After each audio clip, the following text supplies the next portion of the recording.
వినపడట్లేదా? అందరికీ వందనాలండి. నన్ను ప్రేమతో ఆహ్వానించినటువంటి దైవజనుడు, నా ప్రియ తమ్ముడు రాజోలు ఐఎఫ్జే విజ్ఞాపనోద్యమంలో ఆరంభము నుండి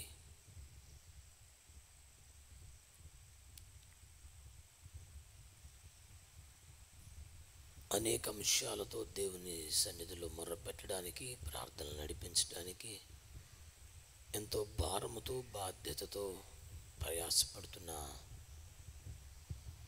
తమ్ముడు దైవజనుడు రాజేష్ గారికి ప్రత్యేకమైన కృతజ్ఞత వందనాలు.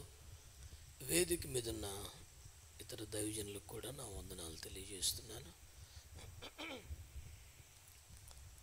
దేవుని వాక్యం ద్వారా, దేవుని ఆత్మ సహాయంతో మీకు పరిచర్య చేయడానికి ప్రభు నాకు ఇచ్చిన భాగ్యాన్ని బట్టి ప్రభుని స్తుతిస్తున్నాను. చాలామంది దైవజనులు ఈ సభలో ఉన్నారు.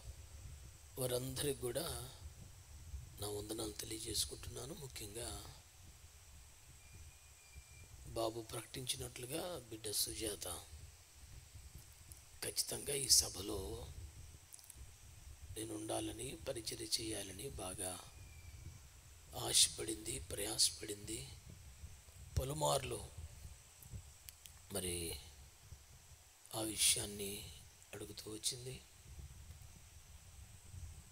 ఖచ్చితంగా ఈ సభల్లో నేను కూడా సెలవు పెట్టుకుని వస్తానయ్యా అని అనింది. కానీ పాపం కుదిరినట్లేదు. ఏదేమైనా తనకున్న ఆసక్తిని బట్టి, భారాన్ని బట్టి ఆ బిడ్డకు కూడా నేను వందనాలు తెలియజేస్తున్నాను.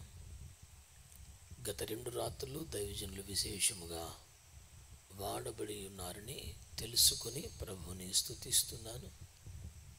ఈ చివరి రాత్రి దేవుని వాక్యము ద్వారా పరిశుద్ధాత్మ సహాయంతో కొన్ని మాటలు మీకు ప్రకటించడానికి ప్రభు ఇచ్చిన సమయాన్ని బట్టి స్తుతిస్తున్నాను. అలాగే ప్రియులు దైవజనులు, నన్ను ఎంతో ప్రేమించే ముంబైలో సేవ చేస్తున్నటువంటి పాస్టర్ విజయ్ కుమార్ గారిని బట్టి కూడా ప్రభుని స్తుతిస్తున్నాను. మరలా ఇక్కడ చూడటం, కలుసుకోవటం గొప్ప సంతోషకరం. Praise the Lord. మనందరం కలిసి దేవుని వాక్యాన్ని కాసేపు ధ్యానం చేద్దామా? మిమ్మల్ని అడిగాను నేను. అది చాలాసార్లు దైవ సేవకులు స్టూడియోలో, టీవీ స్టూడియోలో వాక్యం చెబుతుంటారు. ఎవ్వరు ఉండరు, కెమెరా ఒక్కతే ఉంటుంది. ఒక్క కెమెరా వైపు చూస్తూ ప్రభునందు ప్రియులారా అని సంబోధించాలి, చెప్పాలి. ఆ తర్వాత చూస్తారు కదా అని. ఎవరు లేకపోయినా కెమెరాతోనే లక్షల మందితో మాట్లాడినట్టుగా మాట్లాడాలి. అవతల నుంచి స్పందన ఏముండదు. ఇక కెమెరా ఏం స్పందిస్తుంది? కానీ ఇప్పుడు నా పరిస్థితి అది కాదు. మీరున్నారుగా, ఇంతమంది సజీవులు ఉండి కూడా నేను ఒట్టి కెమెరాతో మాట్లాడుకోవడం బాగుంటుందా? మనం కలిసి వాక్యంలో ఏముందండి, గాన ప్రతిగానాలు చేయాలి, ఉత్తర ప్రత్యుత్తరాలు ఉండాలి కదా. అట్లా మౌనంగా మాకేం సంబంధం లేదన్నట్టుగా ఉండిపోవటం బాగాలేదు. అనవసరంగా అడ్డగోలుగా మాట్లాడు మనం ఏం కోరుకోం, కానీ సమయోచితంగా అయితే మాట్లాడాలి కదా. అవుననో, ఆమెనో, స్తోత్రమనో, ఆమెనో ఏదోటి అనాలిగా. అంత నిశ్శబ్దంగా ఉండిపోవడం ఏం బాలేదు. మీరంతా నాతో ఏకీభించి ఈ పరిచర్యలో సహకారంగా ఉంటారా? Thank you so much. ఒక మంచి స్తోత్రం చెప్పండి. కుర్చీ నాన్న కొంచెం కూర్చుని వేసుకుంటారా అంటే మీరు నాకు కనబడతారని. ఫ్యాన్ గడ్డం రాకుండా అక్కడి నుంచి మొదలెట్టుకోండి అంతే, కొంచెం క్రాస్గా. అప్పుడప్పుడు మిమ్మల్ని చూడాలనిపిస్తుంది కదా. హల్లెలూయా. అది అట్లా ఉంటే అది సంతోషం. దైవజనులు వెనకబెట్టి నేను ఎదురుంటూ నాకు అంత ధైర్యంగా ఉండదు. వాళ్ళు నాతో పాటుగా ఉంటే మంచిగా అనిపిస్తుంది. ఎవరైనా వాక్యాన్ని మైకులు అదే మళ్ళీ అటు కూర్చో, అమ్మను బలి పని చేసావు అబ్బాయి, వాక్యం చదువుతున్నాను, మైక్ ఉందా? ఈనాటి ధ్యానం కొరకై పరిశుద్ధ గ్రంథమైన బైబిల్లో నుంచి లూకా సువార్త 1వ అధ్యాయం అందరూ సెల్ ఫోన్లు సైలెంట్లో పెట్టడమో స్విచ్ ఆఫ్ చేయటమో చేయండి దయచేసి. అది మంచి పద్ధతి కాదు. అట్లా మోగటం మధ్యలో బాగోదు.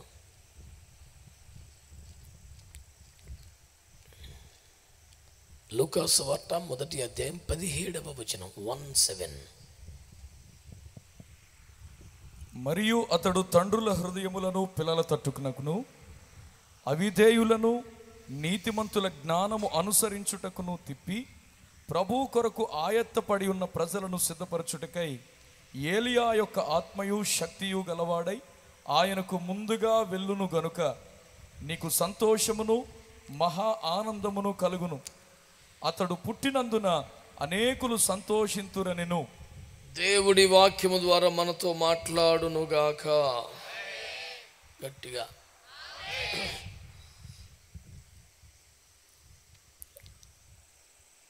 ఈ సభలో ఉన్నవారు కానీ, ఆయా చోట్ల ఉండి దేవుని మాటలు వింటున్నవారు కానీ, వాక్యమే దేవుడని మనము నమ్ముతున్నాం కనుక ఆ వాగ్దేవుణ్ణి మనకు చూపిస్తున్నవారు, పరిచయం చేస్తున్నవారు, వివరిస్తున్నవారు పరిశుద్ధాత్మ అని రాసి ఉంది కనుక దేవుని వాక్యమును మనకు చేరవేయుచున్న పరిశుద్ధాత్మను గౌరవించిన వారై అన్యమనస్కంగా ఉండకుండా, పరధ్యానంగా ఉండకుండా ప్రాణాత్మ దేహములు దేవుని వాక్యం మీద, ఆత్మకార్యం మీద లగ్నం చేసి ఈ మాటలు వినాలని, ఆలోచించాలని, ఆచరించాలని, ఆశీర్వదింపబడాలని నేను మీకు మనవి చేస్తున్నాను. వాక్యాన్ని వ్రాసుకునే భక్తులారా, ఇదిగో రికార్డ్ చేసి బహుశా యూట్యూబ్లో పెడతారు కదా. అది ఎప్పుడు కావాలంటే అప్పుడు ఎన్ని లక్షల సార్లైనా మీరు మరలా చూడొచ్చు. చేజారిపోయే మాట ఏమి ఉండదు, అందులో నిక్షిప్తమై ఉంటుంది కదా. అంచేత నా వైపు చూస్తూ వినడానికే ప్రాధాన్యతనివ్వండి. మరొక మంచి స్తోత్రం చెల్లిద్దాం యేసయ్యకే.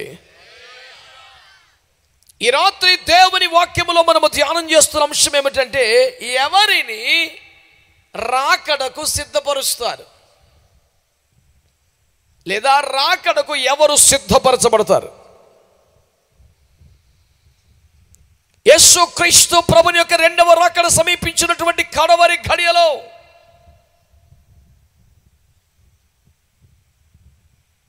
ప్రభు రాకడ తప్ప ఇంకేది ప్రాధాన్యం కాని అంత్యకాలములో పాట, ప్రార్థన, ఆశ, ఆరాధన, ఉపదేశం, నడిపింపు కార్యక్రమాలన్నీ ప్రభు రాకడ చుట్టే పరిభ్రమించాల్సినటువంటి అత్యంత కీలక ఘడియలో రాకడకు ఎవరు సిద్ధపరచబడతారనే ఒక కీలకమైన అంశాన్ని పరిశుద్ధాత్మ దేవుడు మన ధ్యానానికి ఈ రాత్రి అనుగ్రహిస్తున్నారు. ఆమేన్. ఆ మొక్క మీరంటే బాగుండేది. స్పందించడం నేర్చుకోండి బిడ్డలారా. స్పందించే మనసు కలిగి ఉండండి. రెప్ప వేయకుండా తదేక దీక్షణ దృష్టితో చూడటం మాత్రమే గొప్ప అనుకోకండి ప్రియులారా. మీరంతా గమనించవలసిన విషయం ఏమిటంటే, యేసుక్రీస్తు ఈ లోకానికి శరీరధారిగా రావడం నిజమా అబద్ధమా? మంచిగా చెప్పండి. యేసయ్య భూమి మీద పరిశుద్ధ జీవితం నిజమేనా? మీరెవరు మాట్లాడరా? అదొక రకమైన ప్రతిష్ట కొంప తీసుకురా. ఈ మధ్య క్రైస్తవుల్లో కూడా మనం ఎప్పుడు ఊహించని వింత వింత ప్రతిష్టలు పరిచయం అవుతున్నాయి. ఆశ్చర్యపోవడం వంతు అవుతుంది. అదొక రకమైన భక్తి అండి. మరి అదేటో. Any problem? All right. బిడ్డలారా, దేవుని వాక్యాన్ని మీరు చూస్తే యేసయ్య శ్రమలు నిజం, యేసయ్య మరణం నిజం, మరణ వేదనలు భరించడం నిజం, చావుని చంపి సమాధి గుండె చీల్చి సజీవుడిగా తిరిగి లేవడం నిజం, 40 రోజుల పాటు అందరికి కనబడి ప్రమాణములు చూపి, నిరూపణలు చూపి, వాగ్దానములు చేసి, ఆశీర్వాదాలు ఇచ్చి, హెచ్చరిక చేసి, పరలోకానికి అందరూ చూస్తూ ఉండగా మేఘం మీద వెళ్ళిపోవడం నిజం, వెళ్ళి తను ముందుగా చెప్పినట్లే పరిశుద్ధాత్మను ప్రచండ వాయువుగా పంపడం నిజం. ఆ ఆత్మను పొంది ఆదిమ సంఘం కేవలం 11 మందితో ప్రారంభమై 120 మందికి ఎదిగి అనతి కాలంలోనే వేవేలకు విస్తరించి భూమి నలుచెరుగులా విస్తరించడం, వ్యాపించడం నిజం. ఇవన్నీ పచ్చి నిజాలు, ఎవడో కాదనలేని సత్యాలు, నిరూపించబడిన చరిత్ర. అయితే ఇవన్నీ కూడా జరిగిపోయిన విషయాలు. ఇక జరగవలసింది ఒక్కటే, యేసయ్య రెండవ రాకడ మాత్రమే. అవునా కాదా చెప్పండి?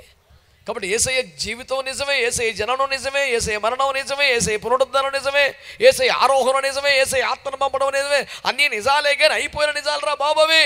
ఇక జరగవలసినది, ఎదుర్కోవలసింది ప్రాముఖ్యమైనది ఒక్కటే, అది ప్రభువైన యేసు క్రీస్తుకు రెండవ రాకడ మాత్రమే. నేటి సంఘానికి ఏది ప్రాముఖ్యం? నేడో రేపో యేసు ప్రభు వస్తున్నాడు రా నాయన అంటే 2000 సంవత్సరాల క్రితం వచ్చాడని ఇంకా ఈరోజు డ్యాన్స్ కట్టాడంటే, తొట్టి కట్టాడంటే, స్టార్ కట్టాడంటే, కిస్మిస్ పండుగ పేరు మీద అర్ధరాత్రులు 1 గంట దాకా తింటాడు అంటాడు. ఎవడు రాడు? అమాయకుడు, సండే స్కూల్ పిల్లడు. నేను మళ్ళీ చెప్తున్నాను, యేసు వచ్చింది అబద్ధం అంటున్నానా? యేసు జీవితం అబద్ధం అన్నానా? యేసు మరణం అబద్ధం అన్నానా? యేసు త్యాగం అబద్ధం అన్నానా? మరణ వేదనలో భరించడం అబద్ధమా? తిరిగి లేవడం అబద్ధమా? 40 రోజులు కనబడ్డం అన్నీ నిజాలే, కానీ అయిపోయింది ఆయన. ఇక జరగాల్సింది ఒక్కటే, ఎదురు చూడాల్సింది ఒక్కటే, కోరుకోవాల్సింది ఒక్కటే, సిద్ధపడాల్సింది ఒక్కటే, అది ప్రభువైన యేసు క్రీస్తు రెండవ రాకడ మాత్రమేనని జ్ఞాపకం చేస్తున్నారు. మొత్తం క్రైస్తవ సంఘ కార్యక్రమాలలో, మొత్తం క్రైస్తవ సంఘ వ్యవహారాలలో క్రీస్తు జననం, జీవితం, మరణం, పునరుద్ధానం, ఆరోహణం, ఆత్మను పంపడం ఇత్యాది సకల చారిత్రాత్మక సత్యములన్నీ ఓ 50% తెవిలిపోతే ఒక్క క్రీస్తు రెండవ రాకడికి సిద్ధపడుట, సిద్ధపరచుట ఒకటే, మిగతా 50% ఉండాలి. ఒకలో ఇద్దరు ఆమెను అన్నారు. ఆమె అంటే అయిపోయింది వెళ్ళిపోమని కాదు, నేను చెప్పిన మాటతో ఏకీభవించడం. సరే అనిపిస్తే ఓకే, అనిపిస్తే నిజమే కదా అనిపిస్తే మీరేమనాలా? మరి రెప్పవాల్చకుండా చూడడం పెద్ద విశేషం ఏముంటుంది? దేవునికి స్తోత్రం. మీకు మర్మం చెప్పనా? ప్రసంగి చెప్పాడు, చూచుట చేత కన్ను తృప్తి పొందదు. అలా చూస్తే ఏమవుతుంది? ఏకీభిస్తే ఆత్మలో ఏమన్నా కాస్త విశేషం ఉంటుంది. 1 కొరింథీ పత్రిక 14వ అధ్యాయం ప్రకారం అక్కర్లా, ఇలా చూడండి, సుమారు 17వ వచనంలో ఏకీభవిస్తే క్షేమాభివృద్ధి కలుగుద్దని. కానీ మీరు సైలెంట్గా ఉండిపోవడంలో ఏముండదు సార్, అదొక మెయింటెనెన్స్ అయిపోయింది అంత గంభీరంగా. చచ్చిపోయిన పెద్ద మనుషులు బొమ్మలు అక్కడక్కడ పెడుతుంటారు చూసారా స్టేజీలకి. మనం ఎందుకలా ఉండిపోవాలండి?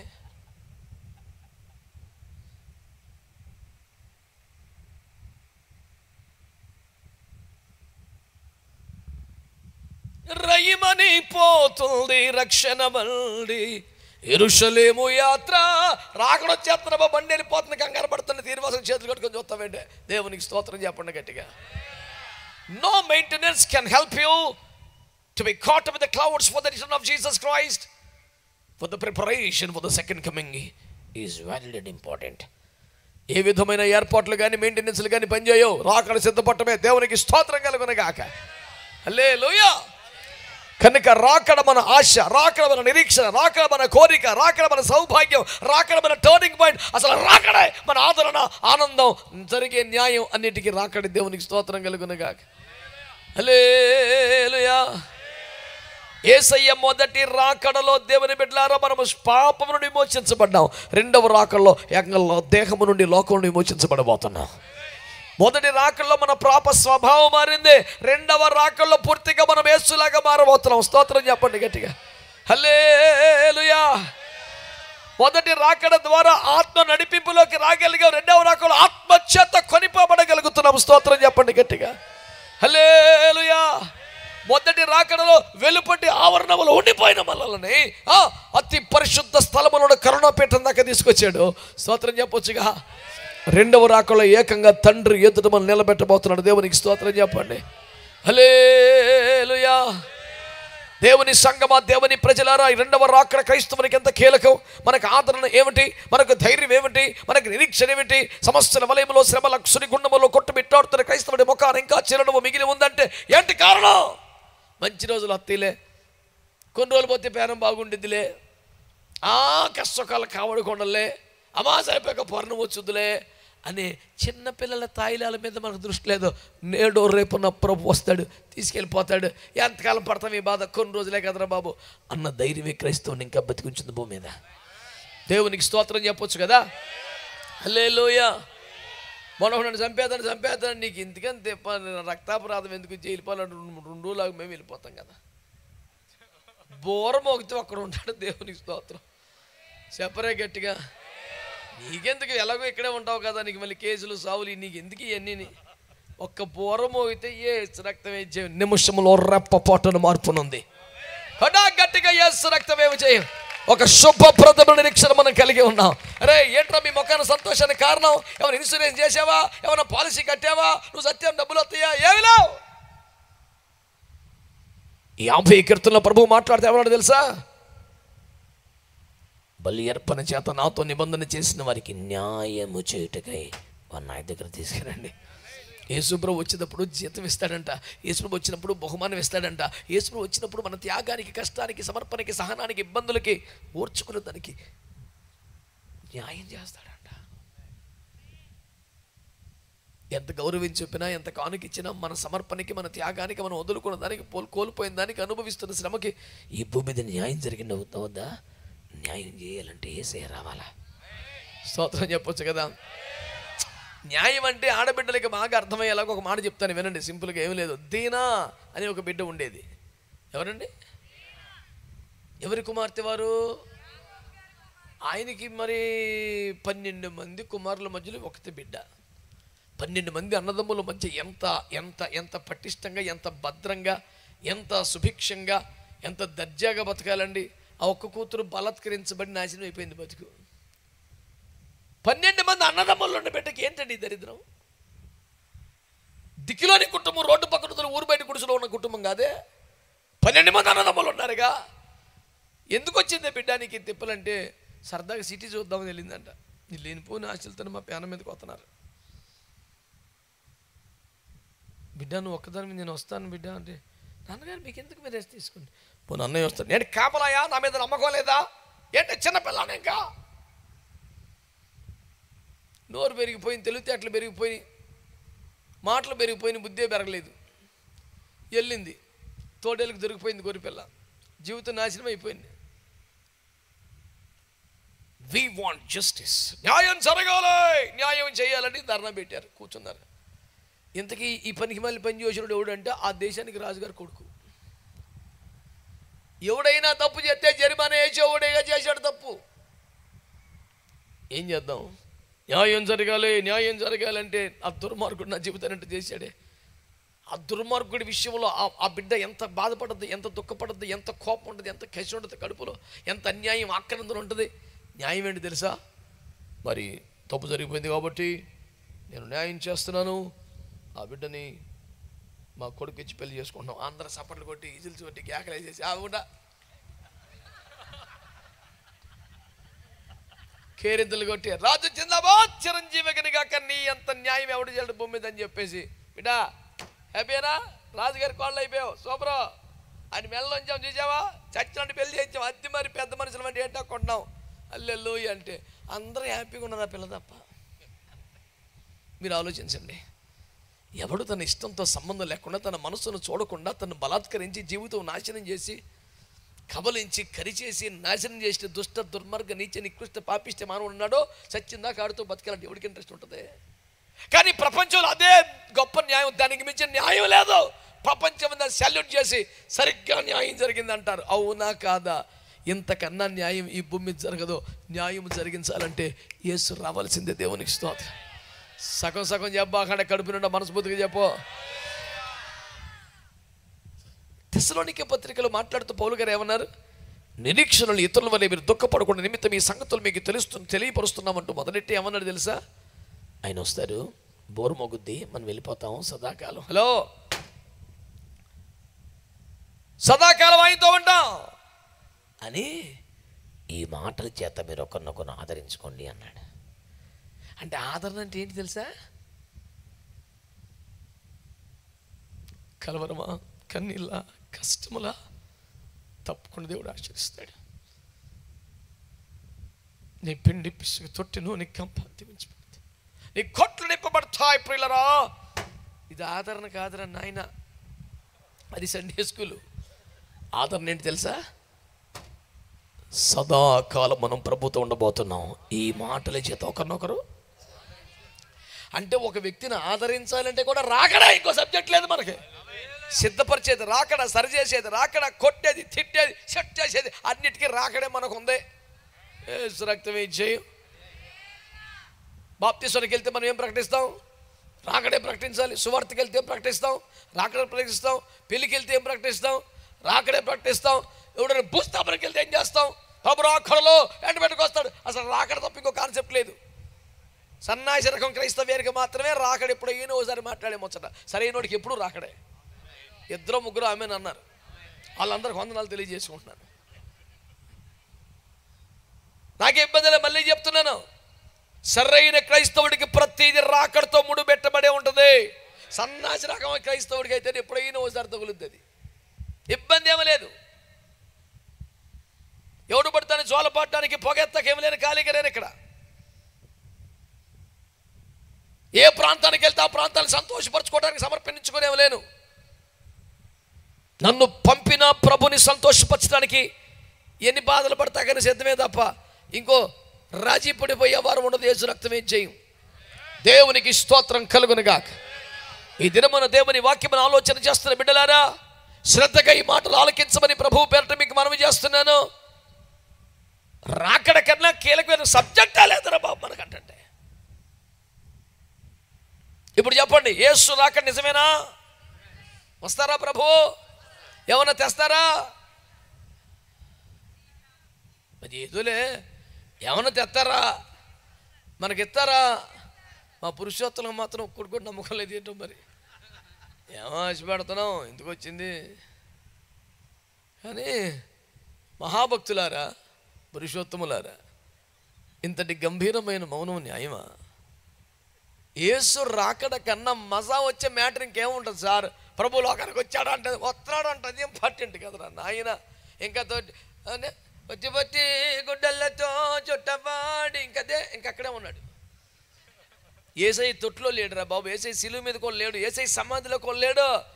ఏసయ్య పెండ్లి కుమారుడిగా తన పదమందు రథమందు పరిగెత్త నిలచున్న శూరుని వలె ప్రభు ఉన్నాడు. సమీపమున ద్వారము దగ్గర ఉన్నాడు.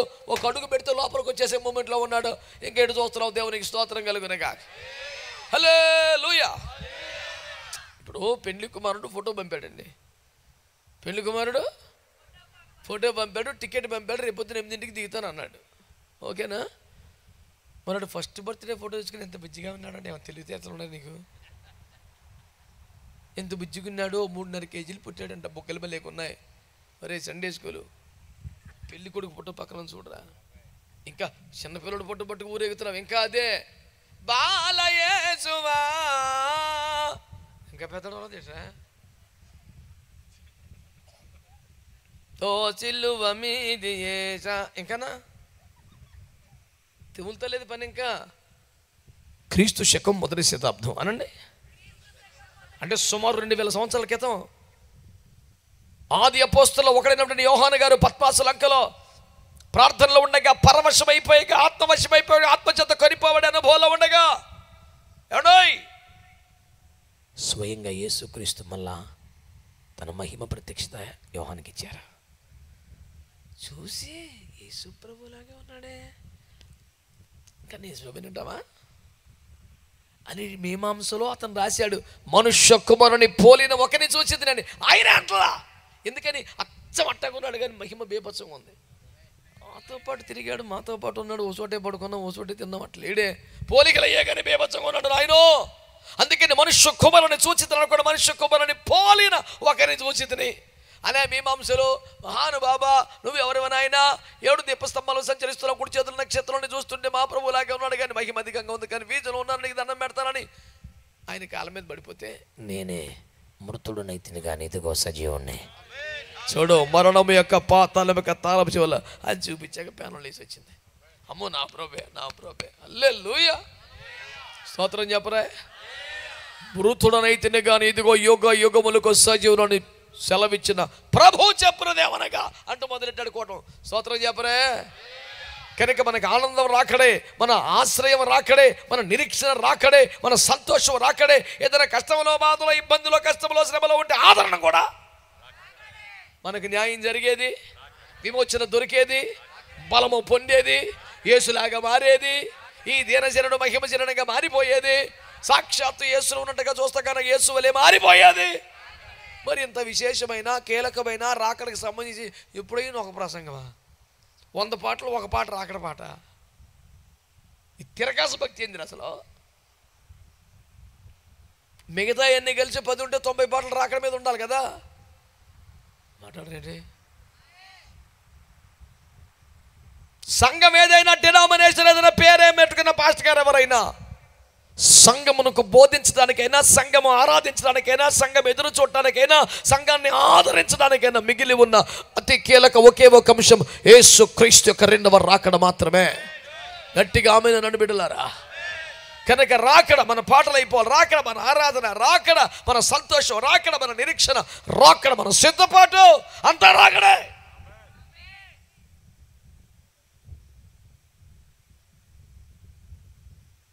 అప్పులా, నొప్పులా, తిప్పలా, రండి ఒక 1000 రూపాయలు నేను ప్రార్థన చేస్తాను. ఎవడు ఏం చెప్పాలి తెలుసా? అప్పులా, నొప్పులా, తిప్పలా, కొంచెం ఓర్చుకో, దేహము నుంచి విమోచించబోతున్నాడు దేవుడు. బోర మోగితే ఎమోషన్ అది చెప్పడు, ఎందుకంటే వీడికే గ్యారెంటీ లేదు.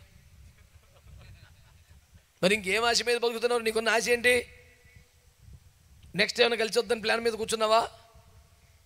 గోతికా నక్కలా దేనికోసం ఎదురు చూస్తున్నావు? మన ఎదురు చూపులు ఒక్కటే, యేసయ్య వస్తాడు, న్యాయం చేస్తాడులే అయ్యా, యేసయ్య వస్తాడు, తీసుకుపోతాడులే బాబు, యేసయ్య వస్తాడు, ఎట్టక్కడ జీతం ఎత్తాడులే నాయన. ఆ ఒక్క ఆశ మీద బతకాలి క్రైస్తవ్యం. ఆమేన్ అన్నారా? హల్లెలూయా. యేసు రాజుగా, అసలు ఆ పదం అందుకుంటే ఉద్యమం ఎట్టొచ్చు. హృదయంలో ఉల్లాసం, ముఖాన సంతోషం, బలహీనుడు వృద్ధుడు కూడా చప్పట్లు చరిచి ఆనందించేంత ఒక నూతన ఉత్తేజం. యేసు రాకడ, ఆయన మళ్ళీ వస్తున్నాడంటే సాతాను సామ్రాజ్యం ఉనికిపోతుంది. యేసు రక్తం మళ్ళీ ఓసారి వచ్చాడు, తలసేత కొట్టేసి మళ్ళీ వచ్చేస్తాడంటారా బాబు, నేను చచ్చిపోతున్నాడు. ఆయన వస్తున్నాడంటే భయపడేది ఎవడో? మరి అయిపోయి రాకడండి అన్నాడు, నువ్వే బ్యాచి. అమ్మాయి నా ప్రభు వచ్చాడు, అమ్మ నాన్న ఊరు వెళ్ళారు, పిల్లలు బిక్కి ఉన్నారు, ఎవడు పడతాడు అంటున్నాడు. నాన్న కారు సౌండ్ వచ్చింది, బండి చెప్తాడు. అప్పుడు ఎట్లుంటుంది? అమ్మో నాన్న వస్తా ఉంటుందా? నాన్న వచ్చేస్తున్నాడు, ఉండు 5 నిమిషాలు మా డాడీ వస్తున్నాడు. ఆయన వస్తున్నాడంటే మూమెంట్ ఎట్టుండాలిగా. అమ్మ వచ్చేస్తాడంటే తప్పుడు పని చేసేవాడికి, దొంగ పని చేసేవాడికి టెన్షన్ ఉంటుంది. నా ముఖం సీరియస్గా చూడటం కాదు, నిజమా కాదు చెప్పండి, స్తోత్రం చెప్పండి. యేసయ్య వస్తున్నాడా లేదా? మన కోసమా కాదా? తీసుకెళ్తాడా లేదా? దేహ విమోచన, లోక విమోచన మహిమలో కూర్చోబెడతాడా లేదా?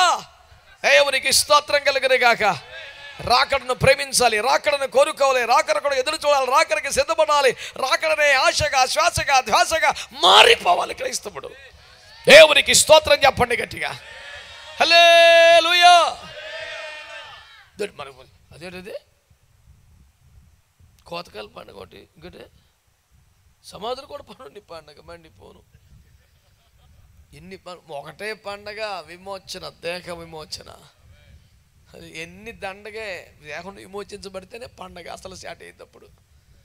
కనుక సండే స్కూల్ పనులన్నీ మానేయమని, పెండ్లిడికి వచ్చిన బిడ్డల వరే ప్రవర్తించమని, ఇంకనూ వయస్సు రాలేదన్న బ్యాచ్లో ఉండిపోవద్దని, పెండ్లికై సిద్ధపడిన పెండ్లి కుమార్తె వలె ఎదురు చూపులతో బ్రతకమని దేవుని సంఘమునకు నేను హెచ్చరిక చేస్తున్నాను. అంగీకరించే మనసుంటే ఆమేనండి. దేవునికి స్తోత్రం కలుగును గాక. రాకడకు సిద్ధపడాలి, రాకడకు సిద్ధపడాలి, రాకడను కోరుకోవాలి, ఎదురు చూడాలి, ఆయత్తపడాలి, ఆనందపడాలి. ఇన్ని చెబుతున్నాం కదా. ఒక వ్యక్తి తనంతట తానే సిద్ధపడగలడా, లేక ఎవరైనా సిద్ధపరచాలా అన్నది ఈ పూట సందేశంలో కీలకమైన మాట. ఆమేన్. యేసయ్య రెండవ రాకడికి ఎవరైనా వ్యక్తిగతంగా తనంతట తానే సంపూర్ణంగా సిద్ధపడిపోగలడా, లేకపోతే అతనికి ఏదైనా సహకారం, వేరొక వ్యక్తుల పరిచర్య అవసరం అవుతుందా అన్నది ఒక్క పూట చూడాలి. ఈ పూట మనం చదువుకున్న మూలవాక్యాన్ని జ్ఞాపకం చేసుకుంటే అందులో చాలా విషయాలు రాయబడి ఉన్నాయి. ఈ పూట మనం ధ్యానాన్ని తీసుకుంది ఒక్కటే మాట, ప్రభువు కొరకు ఆయత్తపడిన వారిని సిద్ధపరచుటకు. ఆమేన్ అనండి. That is the ministry of John the Baptist. బాప్తిస్మమిచ్చే యోహాను యొక్క పరిచర్య ఏంటి? దర్శనం అంటే, పిలుపు అంటే, ఏర్పాటు అంటే అంత క్లారిటీ ఉండాలి మనకి. దేవుని సేవ పిలుపు ఉందని నేను నమ్ముతున్నానన్నా, చాలా భారంగా ఉంటుందని ఏ పని చేయబుద్ధి ఎత్తలేదు, కానీ చేశాను కానీ క్లిక్ అవుతలేదు. ఇంకెళ్ళకి సేవకు వచ్చేస్తే ప్రశాంతంగా పేనం బాగుంటుందని వచ్చేసాను. ఆడు కాదు చిచ్చి, ఫుల్ క్లారిటీ. ఆమేన్, ఆమేన్. మీకు మంచి మాట చెప్తాను, మజా వచ్చే మాట చెప్తాను. యేసయ్య లేదా మన దేవుడు మాట్లాడే దేవుడా కాదా? చెప్పాలి మీరు. నీతో ఎన్నోసార్లు దేవుడు తన వాక్యం ద్వారా మాట్లాడలేదా? ప్రార్థనలో మాట్లాడలేదా? ఆరాధనలో మాట్లాడలేదా? కలలో స్వప్నములో మాట్లాడలేదా? ఎందరితోనో దేవుడు మాట్లాడుతున్నాడు. కానీ వీడింత పెద్ద సేవకుడైపోయి వీడితో మట్టుకే మాట్లాడలేదా దేవుడు? నిన్ను పిలిచాడా అని వచ్చాను, మరి చాలాసేపు చూశానన్నా ప్రభు, ఇంకా మరి ఎందుకో మాట్లాడలేదు. సమయం వ్యర్థం చేయకూడదని వచ్చేసానంటే ఆయనకేమన్నా మొహమాట పట్టరా? నీతో పని ఉంటే చెప్పలేడా? భయపడతాడా?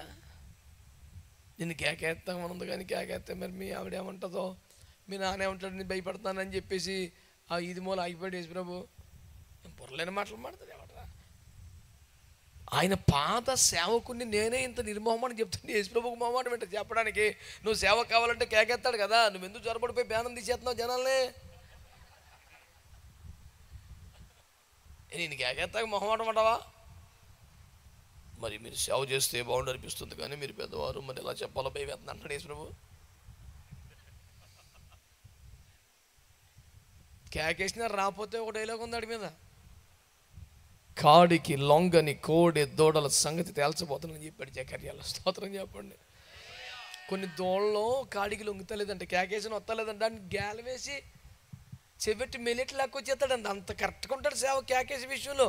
నువ్వే ఫీల్ అయిపోయి, నువ్వే జ్వరపడిపోయి, నువ్వే చీల్చేసి, నువ్వే చంపేసి, నువ్వే పెట్టేసి, మరి దేవుని పిలుపుని బట్టి, ఏర్పాటుని బట్టి ఇంకెప్పుడు వస్తుంది పిలుపు నీకు? అదే అపార్థం చేసుకోకుండా దేవుడు స్పష్టంగా మాట్లాడతాడు కదా, తేటగా పిలుస్తాడు కదా. నువ్వు ఫీల్ అయిపోవటం దేనికన్నా తప్పే ఉంది? కోపంగా చూస్తారు నా జన్మ. దేవునికి స్తోత్రం చెప్పండి. హల్లెలూయా. ఆయన మహిమ కలిగిన పిలుపును బట్టి దేవునికి స్తోత్రం చెల్లిద్దాం గట్టిగా. హల్లెలూయా. ప్రభునందు నాకు అత్యంత ప్రియమైన దేవుని ప్రజలారా, దేవుని వాక్యముని రాత్రి ఆలోచన చేయగలిగితే యేసయ్య వచ్చేది ఖాయం, వెళ్ళాల్సింది తప్ప విడవబడేది మహాఘోరం. అయితే ఆ రాకడకు సిద్ధపడిన మాటలు బైబిల్లో ఉన్నాయి కనుక వ్యక్తిగతంగా, ఒంటరిగా, ఇతరుల సహాయం లేకుండా ఎవడైనా ఒక్కడే సిద్ధపడిపోగలడా? ఎవరైనా సిద్ధపరచాలా అన్న చర్చ నడుస్తోంది ఇప్పుడు మనకి. అందులో భాగంగా బాప్తిస్మిచ్చి యోహాను పరిచర్య చూసాం. ఆయన పరిచర్య ఎంత క్లారిటీ ఉంది. తండ్రి హృదయాలు పిల్లలతో తిప్పుతాడు, పిల్లల తండ్రితో తిప్పుతాడు. ఆయన ప్రభు చూసి గొప్పవాడు, ద్రాక్షరసం ఎట్ట చేయడు, ఇంత ఫుల్ క్లారిటీ ఉంది.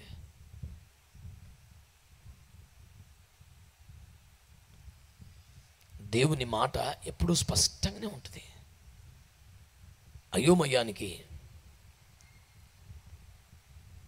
తిరగాసికి, కంగారికి హేతువుగా ఉండదు.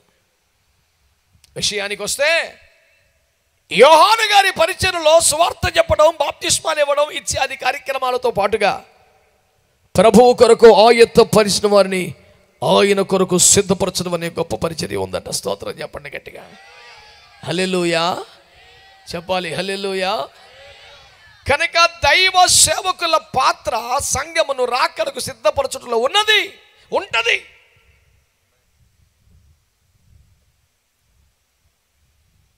పన్నెండు మందిలో ఒకడు తప్పిపోయినట్టు,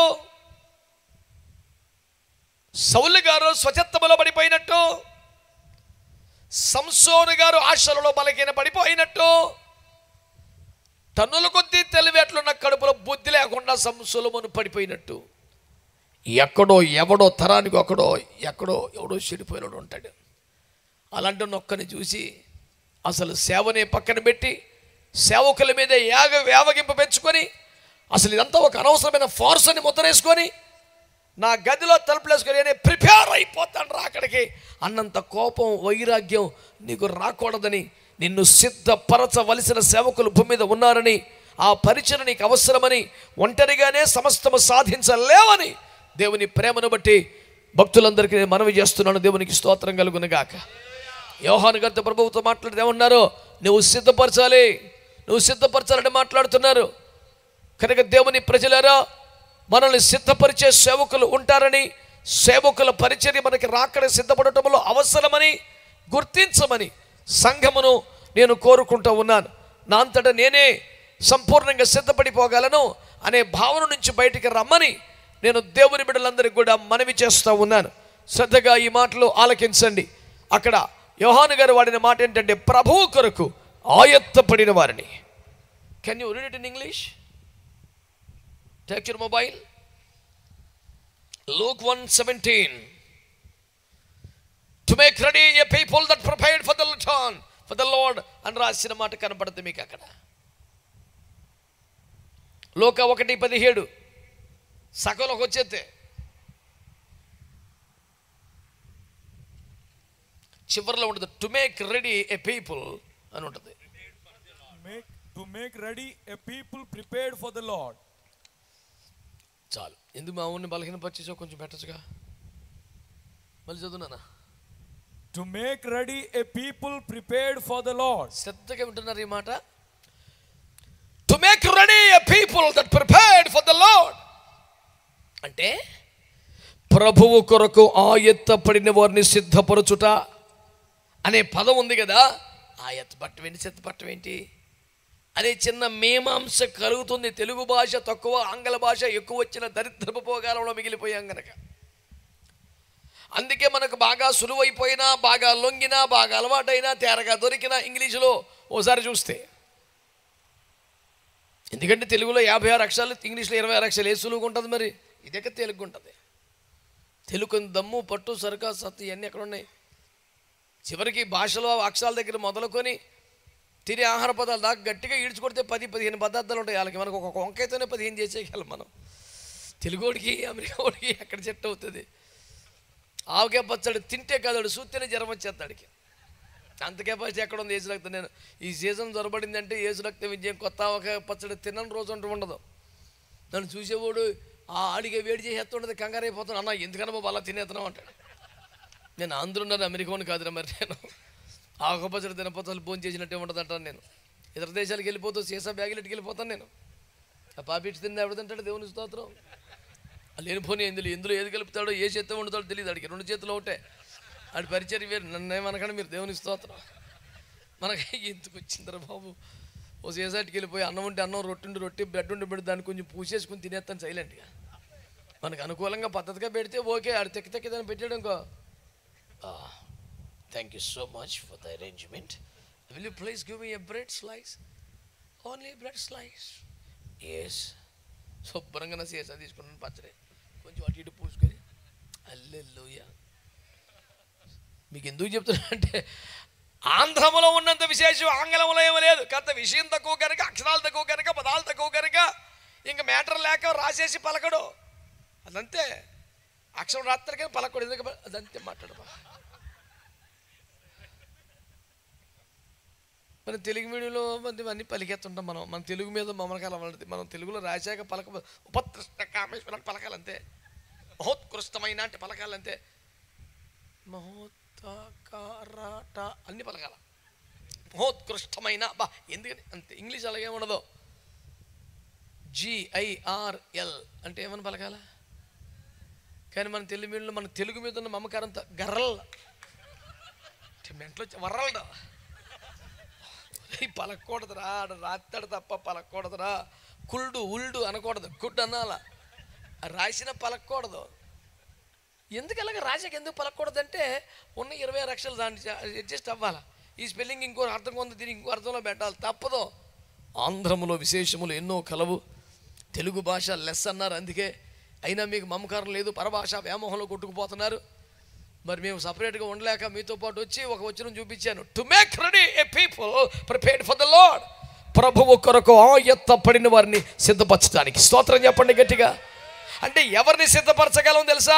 ఎంత గొప్ప దైవజనుడైనా, ఎంత ఉపదేశము కలిగిన వాడైనా, ఎంత అభిషేకము కలిగిన వాడైనా, ఎంత సమర్పణ కలిగిన వాడైనా యేసు రాకడ కొరకు తాను సిద్ధపడుతూ అనేకులు సిద్ధపరచుటకు రైమవల ప్రార్థనలో మూలుగుచున్న దైవజనుడైనా ఎవరిని బట్టి తను సిద్ధపరచలేడు.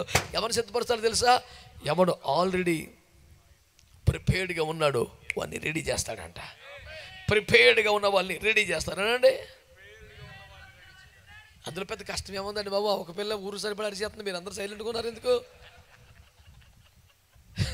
చెప్పొచ్చు కదా, ప్రిపేర్డ్గా ఉన్నవారిని రెడీ చేస్తారానండి. ఇప్పుడు నేను ఏమన్నా అకౌంట్ నెంబర్లు ఇచ్చి డబ్బులు అడుక్కునే మనిషినా, నాతో మీకు ఇబ్బంది ఏముంటుందండి? 10 రూపాయలు ఖర్చు లేని కుటుంబం అందే, నాన్న తిప్పలు పడతాను, వస్తాను వెళ్ళిపోతుంటా, నా సాగు నేను చేస్తుంటాను. ఏమైనా అడిగినా చిన్న అసలు ఆ గొడవ ఉండదు మనకి. వీలు కుదిరితే డేటి ఉంటే రావటం, 2 మాటలు చెప్పడం, ఆమె అని చెప్తే వీళ్ళు సర్దుకునేటప్పుడు నేనే ముందు వెళ్ళిపోతాను. దేవుని స్తోత్రం. మరి ప్రార్థన చేస్తాను తమ్ముడు రండి. దేవుడు ఇంక పారిపోవటమే దేవునికి స్తోత్రం. నేను నోరు తెచ్చి అడిగేదల్లా స్తోత్రం చెప్పమనే కదా, దానికి బీసిపోతున్నారు ఖర్చు అయిపోయినట్టు. To make ready a people prepared for the lord. ప్రభువు కొరకు ఎవడు ప్రిపేర్డ్గా ఉన్నారో వారిని రెడీ చేస్తామంట. సింపుల్గా అర్థం అవ్వాలంటే ఇందాక ప్రధాన గీరాలు తల్లి దేవునికి స్తోత్రం కలుగునేగా. ప్రధానం అంటే పెళ్లి కొడుకు ఇచ్చిన బట్టలను కట్టుకొని వచ్చి కూర్చోవాలి కదా, ఆ సిద్ధపాటు కొంత టైం పడుతుంది కదా. అసలు ఈ సరుకు సరంజామం పుచ్చుకుంటాకే సిద్ధపడుతుంది, ఎంతగా వస్తలేదు.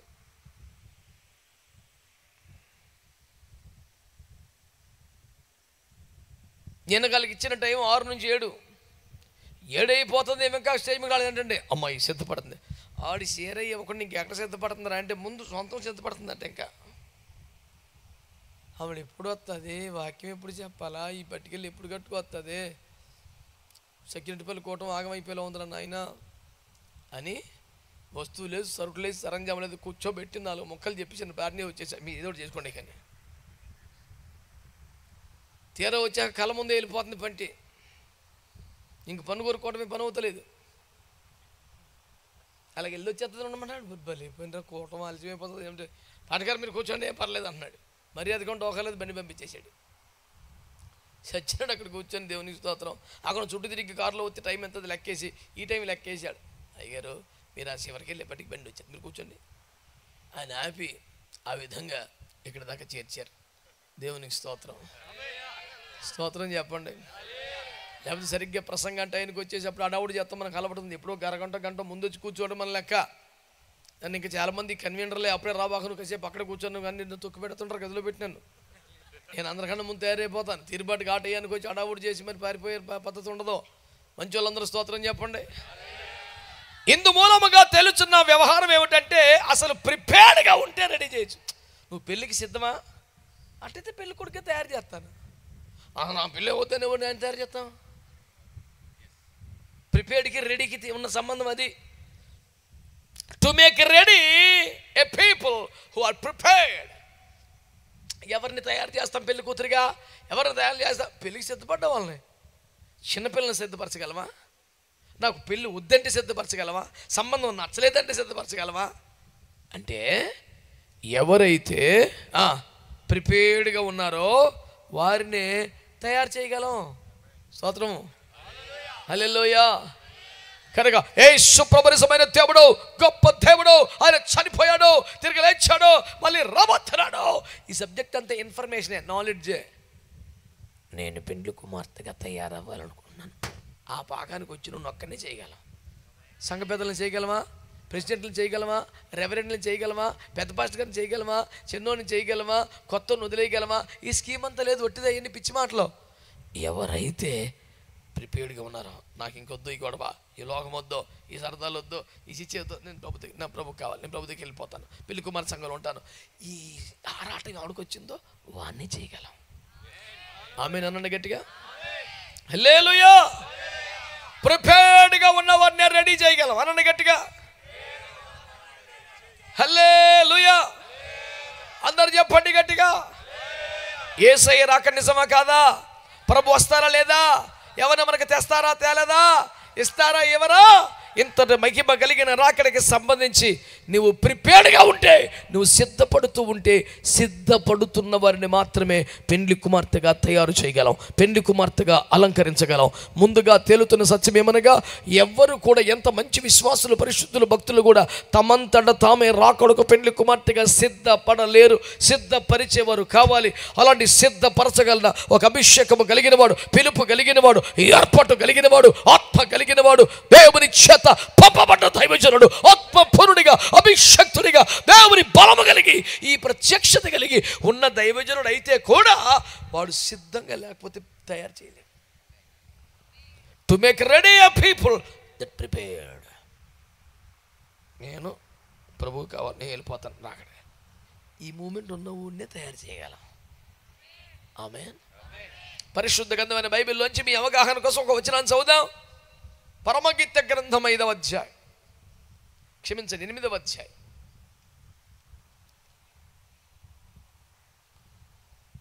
పరమగీతాలు 8:8 చదువునానా. మాకొక చిన్న చెల్లెలు కలదు, దానికి ఇంకనూ వయస్సు రాలేదు. వివాహకాలం వచ్చినప్పుడు మేము దాని విషయమై ఏమి చేయుదుము? అది ప్రాకారము వంటిది ఆయన, మేము దానిపైన వెండి గోపురము. దానికి వివాహ కాలం వస్తే ఏదో చేస్తాం. దానికి ఇంకా వయసు రాలేదు, ఇంకేం చేయగలం? దాని పేరు మీద 5 ఎకరాలు పక్కన పెట్టాం. పెళ్లికి అక్కడికి వస్తుందని 10 లక్షలు డిపాజిట్ చేసాం. దానికోసం ఇల్లు కట్టి పెట్టాం.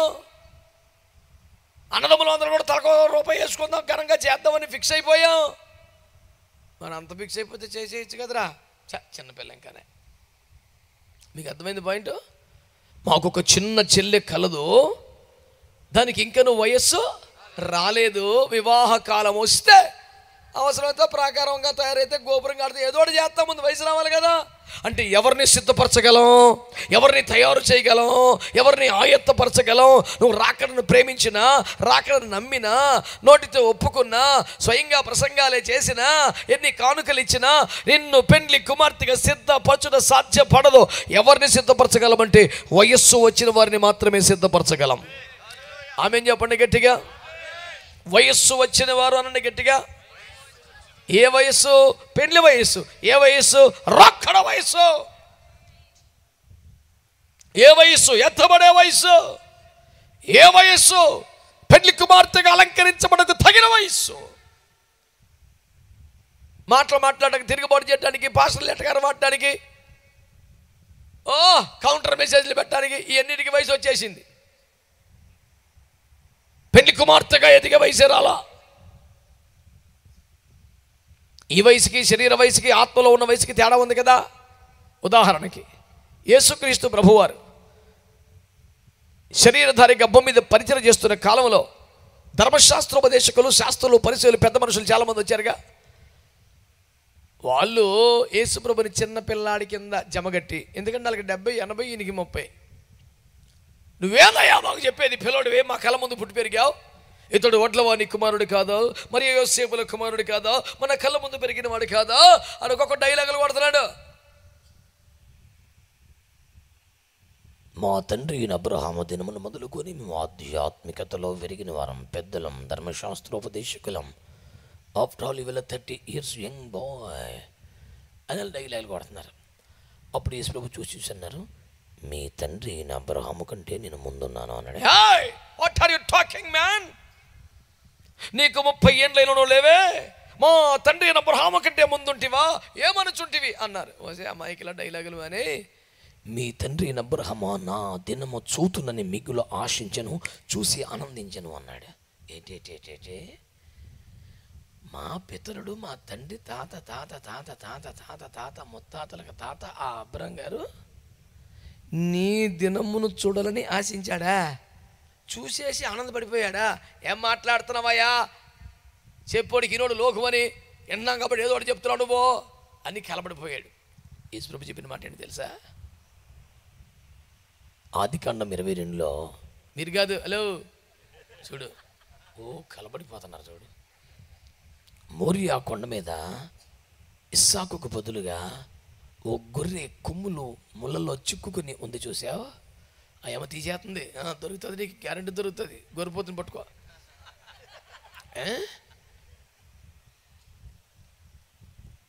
ఆ ఇస్సాకుకు బదులుగా వధించబడిన గొర్రె పిల్ల ఉంది, చూసావా? నేనే. నన్ను చూడాలని మీ తండ్రి అబ్రహాం ఆశించాడు, చూశాడు. అందుకనే ప్రకటన 13:8లో కల్వరి కొండ మీద కాదురా నాయన, జగదుత్పత్తి మొదలుకొని వధించబడుతున్న దేవుని గొర్రెపిల్ల అన్నాడు.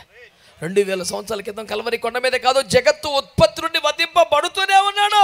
ఏదేని తోటలో వారు సిగ్గుని కప్పడానికి వధించబడ్డాడు. మోరియా కొండ మీద ఇస్సాకును బతికించడానికి వధించబడ్డాడు. ఎక్కడికెక్కడ ఆయన వధింపబడుతున్న దేవుని గొర్రెపిల్లగా ఉన్నాడు. కాబట్టి హెబ్రీ పత్రిక 6లో మనుష్య కుమారుని మరలా సిలువ వేయకండ్రా బాబు అని చెప్పాడు. చేతులు ఎత్తి స్తోత్రం చెప్పండి. హల్లెలూయా. నేను ఇవ్వాలని కాదు, భూమి పుట్టక మునిపి ఉన్నవాడిని, యుగములకు పూర్వములే తరతరాలకు ముందు ఉన్నవాడిని, మీ పితరుడైన అబ్రహాముకు ముందున్నవాడిని, నా దినమును మోరియా కొండ మీద చూశాడు, ఆనందపడ్డాడు అని చెప్తే వారు అభ్యంతరపడ్డాడు. ఏంటి 30 సంవత్సరాల కూడా ఇలా మాట్లాడతాడు ఏంటి అని రక్షణ విషయంలో ఏర్పాటును గమనించుకోకుండా పిచ్చి పిచ్చిగా మాట్లాడితే ప్రభు అన్నాడు, మేము దేనితో పోల్చుదను? నేను పిల్లను గోవిని ఊదితిని కానీ మీరు నాట్యం ఆడలేదని, ఒకరితో ఒకరు పిలుపులాటలు ఆడుకునే పిల్లకాయలు మీరు అన్నాడు. ఆ డైలాగు పొందినోడికి వయసు 70-80, చెప్పిన ఆయనకి భూమి మీద 30. ఆడికి ఎట్లుంటుంది బీపీ తెలిసిన? ఏయ్ మా మనవడ వయసులో ఉన్నావు, నన్ను పిల్లకాయ కదా అన్నావు నువ్వు అని ఊగిపోతున్నాడు మనిషి. వయసు శరీరానికే వచ్చింది, ఆత్మీయ జీవితంలో, ఆత్మీయ అనుభవంలో, అభిషేకంలో, వాక్య ప్రత్యక్షతలలో ఇంకా పిల్లకాయ బతికే. 70 ఉంది, సుఖం 80. ఇందాక ఒకటి తగిలాడు నాకు అక్కడ. 70 చెల్లరా. బైబిల్లో లేకపోయినా సరే చేయాలి కొన్ని కార్యక్రమాలు అంటున్నాడు స్టేజీ మీద. నాన్న బేబచ్చం చేసి వచ్చేసాను, దేవునికి స్తోత్రం కలుగునగా.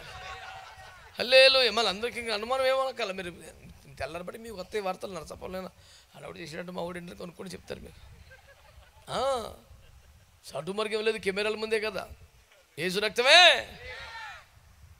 వాక్యములో ఏది ఉంటే అది చేయాలి, వాక్యంలో లేకపోతే చేయకూడదు. అలాగలా కొద్దది కొన్ని చేయాలి, వాక్యంలో లేకపోయినా అన్నాడు.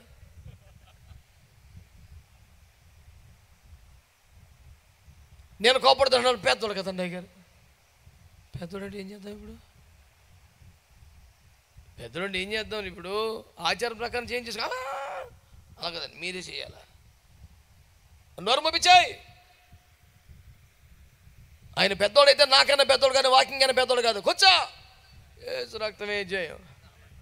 మీకు చిన్న మొహమాట వస్తుంది ఫీలింగ్? అలాగే ఉండదండి. దేవునికి స్తోత్రం చెప్పండి గట్టిగా. యేసులో పట్టుకొని పిలుపు లాటలు ఆడుకొని పిల్లకాయలతో పోల్చాలరా మిమ్మల్ని? మీకు అసలు బుర్ర పెరగలేదు, వయసు పెరిగిపోయిందని చెప్పేసి తాడో పెట్టి రేవిచ్చేసాడు. యేసు రక్తమే జయం. మీకులాగే సెంటిమెంటల్ సిస్టంలో లేడు యేసు ప్రభు. తలుపును తలుపునాలి, చెక్కని చెక్కనాలి. ఈ చెక్క రేపోతుంది, తలుపు కదా అయ్యాక అందాం ముందనం. ఎలాగ రేపోతుంది తలుపు అవుతుంది కదా అయ్యాకే చెప్తాం. ఇప్పుడు చెక్కే అది మారితేనే, అది ఎదిగితేనే. దానికి ఇంకా వయసు రాలేదండి. అలాగని బయట వాళ్ళు అంటారు కదా, మా చెల్లి చిన్న చెల్లి, నా అంత వయసు రాలేదు, నా అంత మెచ్యూరిటీ లేదు, నా అంత ఎదుగుదల లేదు, కానీ మా బిడ్డే కదా, నా చెల్లెలనే ప్రేమ ఉంటుంది. కానీ ఆ చిన్నపిల్లలకి పెళ్లి చేసే ప్రయత్నాలు చేయం. బుద్ధి ఉంటే ఎదగాలని కోరుకుంటాం. ఎదుగుదలకు పనికొచ్చే బలమైన ఆహారం పెడతాం, కొన్ని ఎక్సర్సైజులు చెబుతాం, అలాగ మొలకొచ్చాడు పరిగెత్తాక చేప అని చెప్తాం. చాలామంది మాట్లాడలేదేంట్రా? స్తోత్రం చెప్పండి.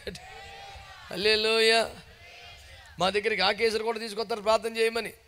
ఎదుగుపోతూ ఎది పిల్లకి ఎలాగే తగలబడి ఉంటుందని ఇంట్లో అందరికన్నా గట్టిగానే తింటాం, కానీ పిల్ల పెరుగుతలేదంటే తిండితోనే పెరిగిపోతారు. ఏంటో లోపేదో సమస్య ఉంది పిల్లకే, ఏదో జబ్బు ఉంది, తిప్పలు ఉంది, దేవుడు స్వస్థపరచాలా, కనికరించాలా, బాగు చేయాలా. ఆ పిల్లని తిడితే సుఖమే ఉంది. నేను చెప్పింది ఆ పిల్ల గురించి కాదు, సంఘాన్ని గురించి. దేవునికి స్తోత్రం. అటు మనకన్నా ముందు పెట్టాడు చర్చి, పంతి వెళ్తలేదు.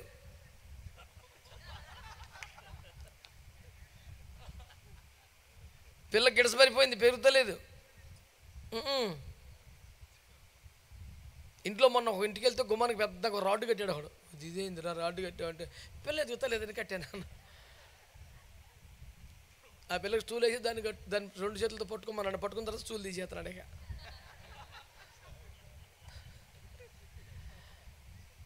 మరి తండ్రులకి ఏవో బాధలు ఉంటాయి బాబా, మీకు ఏం తెలుసు? నలుగురి కంటే పెంతే తెలుస్తుంది సంఘం అంటే ఏంటో, సేవ అంటే ఏంటో. నువ్వు పెట్టని గుడ్లం పొదిగి అందులో ఇద్దరిని ఎత్తుకొచ్చి వాళ్ళ సందాలు తీసేసుకొని బేబచ్చని సేవ అని చెప్తే నీకేం తెలుస్తుందిరా? నొప్పా సువార్త చెప్తే నలుగురికి బాప్తిస్మాలు ఇస్తే వాళ్ళ రాకడ సిద్ధపరిచే తిప్పలు ఉంటే బాధ తెలుస్తుంది నీకు. ఒక ఆత్మను కోల్పోతే ఎంత దుఃఖం ఉందో నీకు తెలుస్తుంది. 10 మంది బిడ్డలు ఉంటే ఓ బిడ్డ చచ్చిపోతే ఏడుపు రాదా అమ్మకే? అది ఏం మాట్లాడుతున్నావు నువ్వు? మాట్లాడితే అర్థం పర్థం ఉండాలా. చదువుకున్నవని తెలివైన మాటలు మాట్లాడుతున్నాను ఫీల్ అవుతుంది తప్ప మ్యాటర్ ఉండలేదు. దానికి ఇంకా వయసు రాలేదండి. ఏం చేస్తాం? ప్రిపేర్ చేయాలనే ఉంది, సిద్ధపరచాలన్నది. వయసు రావట్లే, ఎంతసేపు గిడసబారిపోయి ఎక్కడ చచ్చిపోతుంది. అసలు ఎదిగితే ప్రాకారం కనుకైతే ఒక గోపురం కడితే చాలా ప్రోగ్రాం మనసులో ఉన్నాయి. మెటీరియల్ ప్రిపేర్ చేసుకున్నాం, బ్లూ ప్రింట్ రెడీ చేసుకున్నాం, డబ్బులు పోగేసి పెట్టుకున్నాం, ఏసు రక్తం వేసాం, ఎదిగి చేస్తలేదని ఏడుపో. హెబ్రీ పత్రిక 5:12 ఏమన్నాడు? కాలమును బట్టి చూస్తే మీరు బోధకులుగా ఉండవలసిన వారై ఉండగా దేవోక్తులను మొదటి మూల పాఠములు ఒక్కడ మీకు మరలా బోధింపవలసి వచ్చును. ఇంకా అవి చెప్పడం ఏంటే? ఆదివారం చర్చి మానకూడదు, వారానికి ఒక్క రోజున ఉపవాసం, నెలకు ఒక రాత్రి సంపూర్ణ, ఇంకా అవి చెప్పలేట్రా. ఎక్కడ పడితే అక్కడ కూర్చోకుండా ఏది పడితే తినకూడదు. ఎలాగూ సిద్ధపడాలి, ఎలాగూ దైవికంగా కొనిపోబడాలి, ఎలాగూ మహిమకు సిద్ధపడాలి, ఎలాగూ పెళ్లి కుమార్తెకు తయారవ్వాలి, ఎలాగూ బహుమానాలు పొందాలి, ఎలాగ నిత్యత్వం విలువలు సొంతం చేసి ఇది చెప్పాలి. కానీ పిల్లలు మరి దేవుని సన్నిధికి మానకూడదు, మరి వేకువజామున స్తోత్ర ప్రార్థన చేయాలి ప్రభు సముఖములో. ఇంకా ఈ చెప్తామేంట్రా? 10th క్లాసులోకి వెళ్ళి అమ్మా ఆవు అంటే ఎంత చండాలంగా ఉంటుంది. ఇంకా మారు మనసు పొందమని చెప్పండి, ఇంకా రక్షణ చెప్పండి. ఇప్పుడు మామూలుగా ప్రిపేర్ అయిపోయి యోధా అపోస్తలుడు రక్షణ గురించి రాసేద్దామని. ప్రియులారా, మనకందరికి కలిగిన రక్షణను గురించి మీకు రాయవలని విశేష ఆసక్తి కలిగి ప్రయత్నపడుచుండగా పరిశుద్ధులకు అప్పగించబడ్డ బోధ కోసం పోరాడమని రాయవలసి వచ్చును అంటాడు. స్తోత్రం చెప్పండి. ఆయన ప్రిపేర్ అయిపోయిన సబ్జెక్ట్ రక్షణ మీద రాద్దాను పెన్ను పేపర్ పట్టుకుంటే మొదలెట్టాడంట. మొదలెట్టాక వద్దాక రక్షణ ఏంట, అపోస్తల బోధ కోసం పోరాటం చేయమని రాయి అన్నాడంట. ఇంకా అనుకోలేక దాన్ని తట్టుకోలేక యాక్చువల్గా రక్షణ మీద ప్రిపేర్ అయిపోయాను కానీ ఏసులో మార్చేయమన్నాడు సబ్జెక్టు అని రాశాడు. మళ్ళీని మొదటి శతాబ్దంలో ఒక అపోస్తలుని ఎంతకాలం చెప్తావు రక్షణ బోధ కోసం పోరాడమని చెప్పని చెప్తుంటే 2000 సంవత్సరాలు అయిపోయింది. ఇంకా మన పిల్లలు ఇంకా అదే. ప్రియులారా, మరి యేసు వైపు చూచి హల్లెలూయా. సంఘానికి ఏం చెప్పాలరా, రోడ్డు మీద ఏం చెప్పాలరా తెలుస్తలేదు. నా వైపు చూసి పళ్ళు పటపట కోరికెత్తమే తప్ప కడుపు నిండా ఈ గ్రంథాన్ని తినడం తెలుస్తలేదు. ఏసుకెళ్ళి ఏమన్నాడు యేసు ప్రభు? నానా, ఈ గ్రంథాన్ని తీసుకెళ్ళు, దీన్ని నవిలి మింగయి, దీంతో కడుపు నింపేసుకో, అప్పుడు వెళ్ళి ప్రకటించన్నాడు. ముందు తినరా, మైకి మీద పేన మీద పడిపోతుంది, మైకి నవిలేస్తాం కదా, ఇది నవిలే. 2 3 అన్నారు. మరి మీ మూమెంట్ అంటే తెలుస్తలేదు నాకు. నాకేమన్నా వివేచన వరాల కంటే ఎక్కువ లేవు నాయన, నీ దండం పెడతా.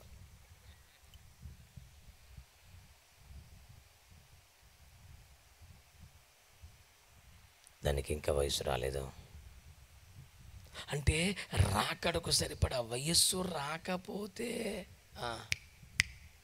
సిద్ధపరచలేము. Very good believer, nice believer, important family, regular members, dependable family, కానీ పెళ్లి కుమార్తె చేయలేము, చిన్నపిల్ల కదా.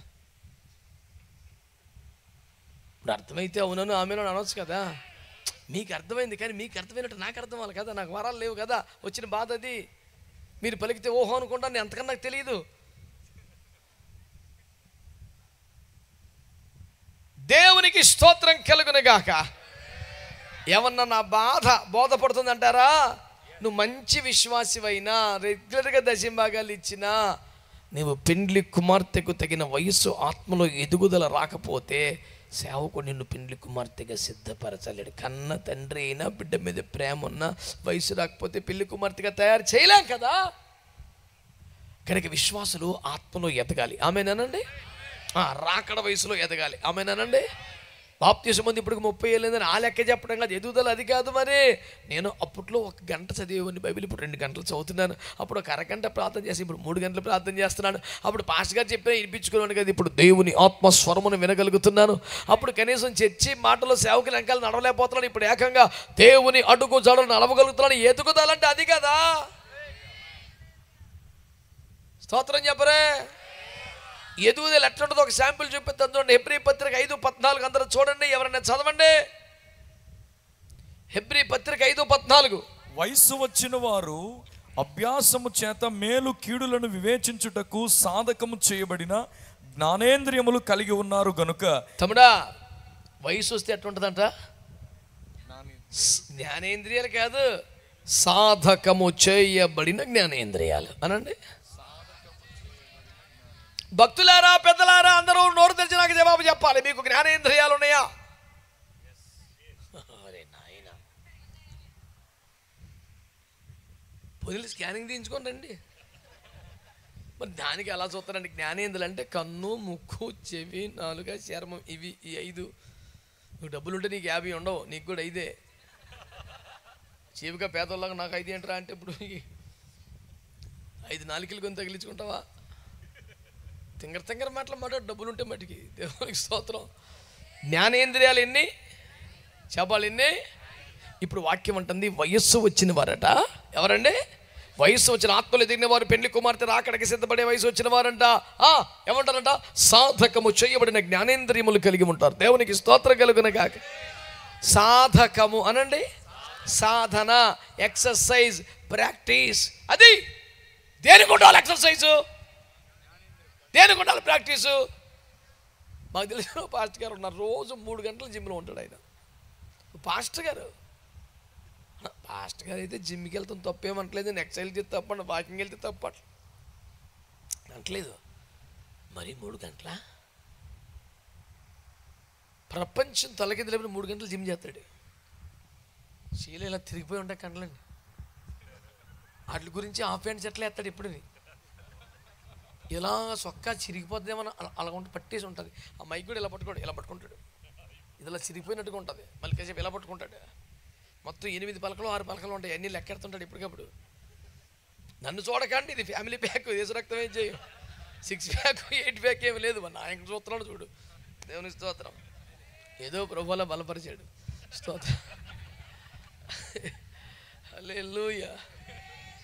రోజు నేను అడిగాను, పాస్టర్ గారు ప్రతిరోజు 3 గంటలు చేస్తారా? అవునండి, జిమ్ అసలు మిస్ అవ్వనండి అన్నాడా. మరి 3 గంటలు జిమ్ చేస్తావు కదా, మరి ప్రార్థన 7 గంటలు చేస్తావా అన్నాను. That is my personal. చవరగా మన పర్సనల్ మాట్లాడుతున్నావు. శరీరానికే 3 గంటలు చేస్తే ఆత్మకి ఎన్ని గంటలు చేయాలి? ఈ క్యాల్కులేషన్ నాది కాదు. 1 తిమోతి పత్రిక 4:7-8 పౌలు గారు తిమోతికి చెప్పాడు, శరీర సంబంధమైన సాధకము కొంత మట్టుకే ప్రయోజనము, కానీ దైవ భక్తి విషయంలో సాధన చేస్తే ఇప్పటి జీవమునకు రాబో జీవనకు ప్రయోజనము కలిగించును కనుక దాని మీద ఎక్కువ మనసు పెట్టరా, టైం పెట్టరా అని చెప్తే శరీరానికి 3 గంటలు పెట్టినోడు ఆత్మకి 7 గంటలు పెట్టా అలా వద్దా? మౌనంగా ఉన్న భక్తులందరికీ నమస్కారములు. నిశ్శబ్దం బంధించబడునుగాక. సమాధులే తెరవబడే వేళ సమీపించగా నోరులు తెరవబడకపోవడం విచారకరంగా. అందరూ స్తోత్రం చెప్పండి. చెప్పారా? వయసు రావాలండి. ఏంటి వయసు రావడం అంటే? సాధకము చేయబడిన జ్ఞానేంద్రియములు కలిగి ఉంటారు. అంటే మన కన్ను, ముక్కు, చెవి, స్పర్శ, వ్యవహారం అనేది చూసావు, వాటికి సాధన చేయాలంట. అనండి. ఇప్పుడు ఆ పిల్లడు ఎంత సోదరు తిప్పేస్తున్నాడు చేతులు. సాధన చేసి ఉంటాడు. ఆ పిల్లడు కాబట్టి మరి పిల్లటి మీ కామెంటరీ మండిపోను. నేను కరెక్ట్గానే మాట్లాడాను. నెక్లెస్ అని పిల్లడు, నీ సూపే తేడా ఉంది, ప్రార్థన చేయించుకో.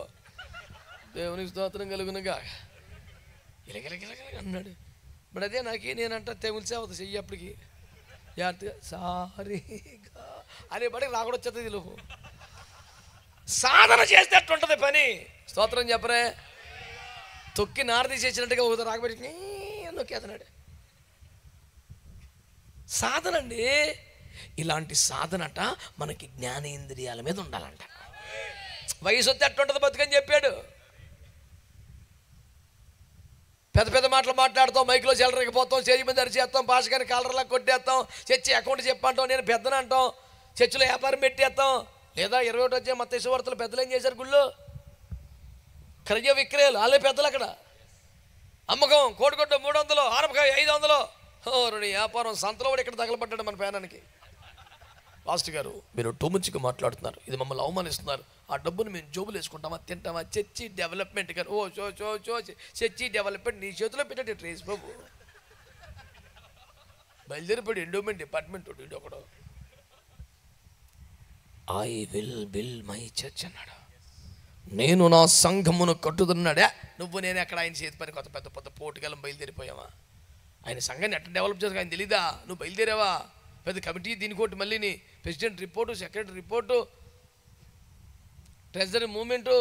లాస్ట్లో మరి సమయము చాలా అయిపోయింది కనుక కొద్ది నిమిషములు సంఘ కాపురులు వాక్యమును చెప్పవలెను. నడుమమ్మిడు అలా కూర్చుని ఉంటాడు. ఎప్పుడు ఎత్తాడు టైం అలాగా. నావన్నీ అంగీకరించు మేజా. టైం అవుతుంది దేవుడా. ప్రభునందు ప్రియులారా, మరి మనం ఒక గంధం చూస్తుండేది టైం అయిపోతుంది దేవుడు అన్నాడు. ఇంకా మనోడు చెల్లరైపోతే వెనకాలకి వెళ్ళి చేయాలి అంటాడు. Amen amen amen. వీడు పట్టించుకోకుండా కళ్ళు మూసుకొని చెప్పేస్తే ట్రాన్స్ఫర్ అయిపోయింది చరిత్ర.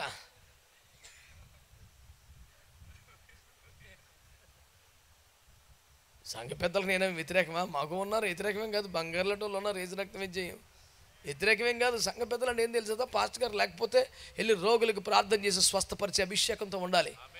సంఘ పెద్దలు బలల యుద్ధ పరిచయం చేయాలి. సంఘ పెద్దలు భోజనాలకి ఎక్కడ ఎవరికి లోటు రాకుండా చూసుకోవాలా. సంఘ పెద్దలు ఈ పరిచర్లన్నీ చేసుకోవాలా. పాస్గారితో చేసి రోడ్డు ఎక్కేస్తాను కదా సంఘ పెద్దలు అంటే.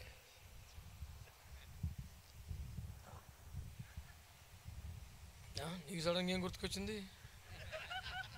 వాళ్ళు ఎప్పుడు చిన్నప్పుడు చర్చలో చూసిన సీన్ ఏదో గుర్తొచ్చేసి ఫోన్లే వదిలేయమ్మా, ఏమన్నా మాకు పెద్దోండి. చేతులు ఎత్తి స్తోత్రం చెప్పండి. హల్లెలూయా. ప్రభునందు మిక్కిలి ప్రియులారా, మనము జ్ఞానేంద్రియాలని సాధన చేయాలి. అనండి ఏం చేయాలి? వాటికి ప్రాక్టీస్ దాటికి ఉండాలా. ఎలాగండి? సింపుల్గా చెప్తాను. ఇప్పుడు మనం చూస్తున్నాం కదా, ఇది వెలుచూపు, మనందరం కనబడుతున్నాం. ఆత్మలో చూస్తే ఈ మనుషులు కాకుండా ఆత్మల ప్రపంచంలో దేవుని సన్నిధి కనపడాలి, దేవదూతల పరిచర్య కనపడాలి, దుష్టుడు ఏమన్నా పని చేస్తుంటే కనపడాలా. ఆత్మలో చూడటం అంటే అది కదా. మాట్లాడరండి మీరు. సాధకము చేయబడిన జ్ఞానేంద్రియాలు ఉండాలి. ఈ కన్ను, ముక్కు, చెవి వీటికి ప్రాక్టీస్ రావాలా. సింపుల్గా చెప్తాను. ఎలీషా కొండ మీద ఉన్నాడు, శిష్యుడు కూడా పక్కనే ఉన్నాడు. మరి దైవజనుడు ఉన్న స్థాయిలో అటు పక్కనే ఉంటాడు. మళ్ళీని అయ్యి బాబా ఏసయ్యా ఏసయ్యా ఏసయ్యా అన్నాడు. అయ్యగారు ప్రార్థన ఏరా ఏంట్రా అంటే, అయిపోయాం. చివరి ప్రార్థన చేసి తండ్రి నుంచి చేతికి నా ఆత్మను అప్పగించుకుంటున్నాను, శుద్ధీకరణ కూటమి పెట్టే వెళ్ళిపోదాం అంటాడు. ఏరా ఇప్పుడు ఏమైంది అంటే, చూడు రథాల్లో గుర్రాలు బాణంలో ఎక్కి పెట్టారు, చంపేస్తారు చంపేస్తారు చంపేస్తారు చంపేస్తారు అన్నాడు. అప్పుడు ఎలీషా నవ్వి, అయ్యా సూచనట్లు విని కనులు తెరవా అని ప్రార్థన చేశాడు. దేవుడు కనులు తెరిస్తే ఆ శత్రువులకి వీళ్ళకి మధ్యలో అగ్ని రథాలు గుర్రాలు చూసి ఆమేన్ ఎంత మంచి దేవుడు వేసయ్యో. మరి ఇందాకరా చచ్చి తిని వచ్చి తిని అన్నాడు ఇందాక.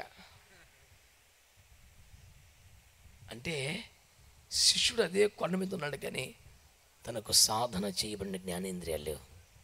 వెలుచూపే చూస్తాడు, అంతర్లో ఆత్మలో చూసే కెపాసిటీ లేదు. ఎలీషాకు ఆ స్థాయి ఉంది. మోషే కొండ మీద ఉన్నాడు, కొండ కింద యెహోషువ ఉన్నాడు. పాలెమును ప్రజలు దూడను తయారు చేసి డ్యాన్స్ కడుతున్నారు. ఇంకో 4 నెలలు పోతే మళ్ళీ వస్తుంది బ్యాచ్, దూడ బ్యాచ్. ఇంకో 4 నెలలు పోతే మళ్ళీ రోడ్డుకి ఎత్తారా బ్యాచ్. అర్ధరాత్రి ఇంటికైనా సరే డీజేలు పెట్టి అయి పెట్టి ఏసు పుట్టినో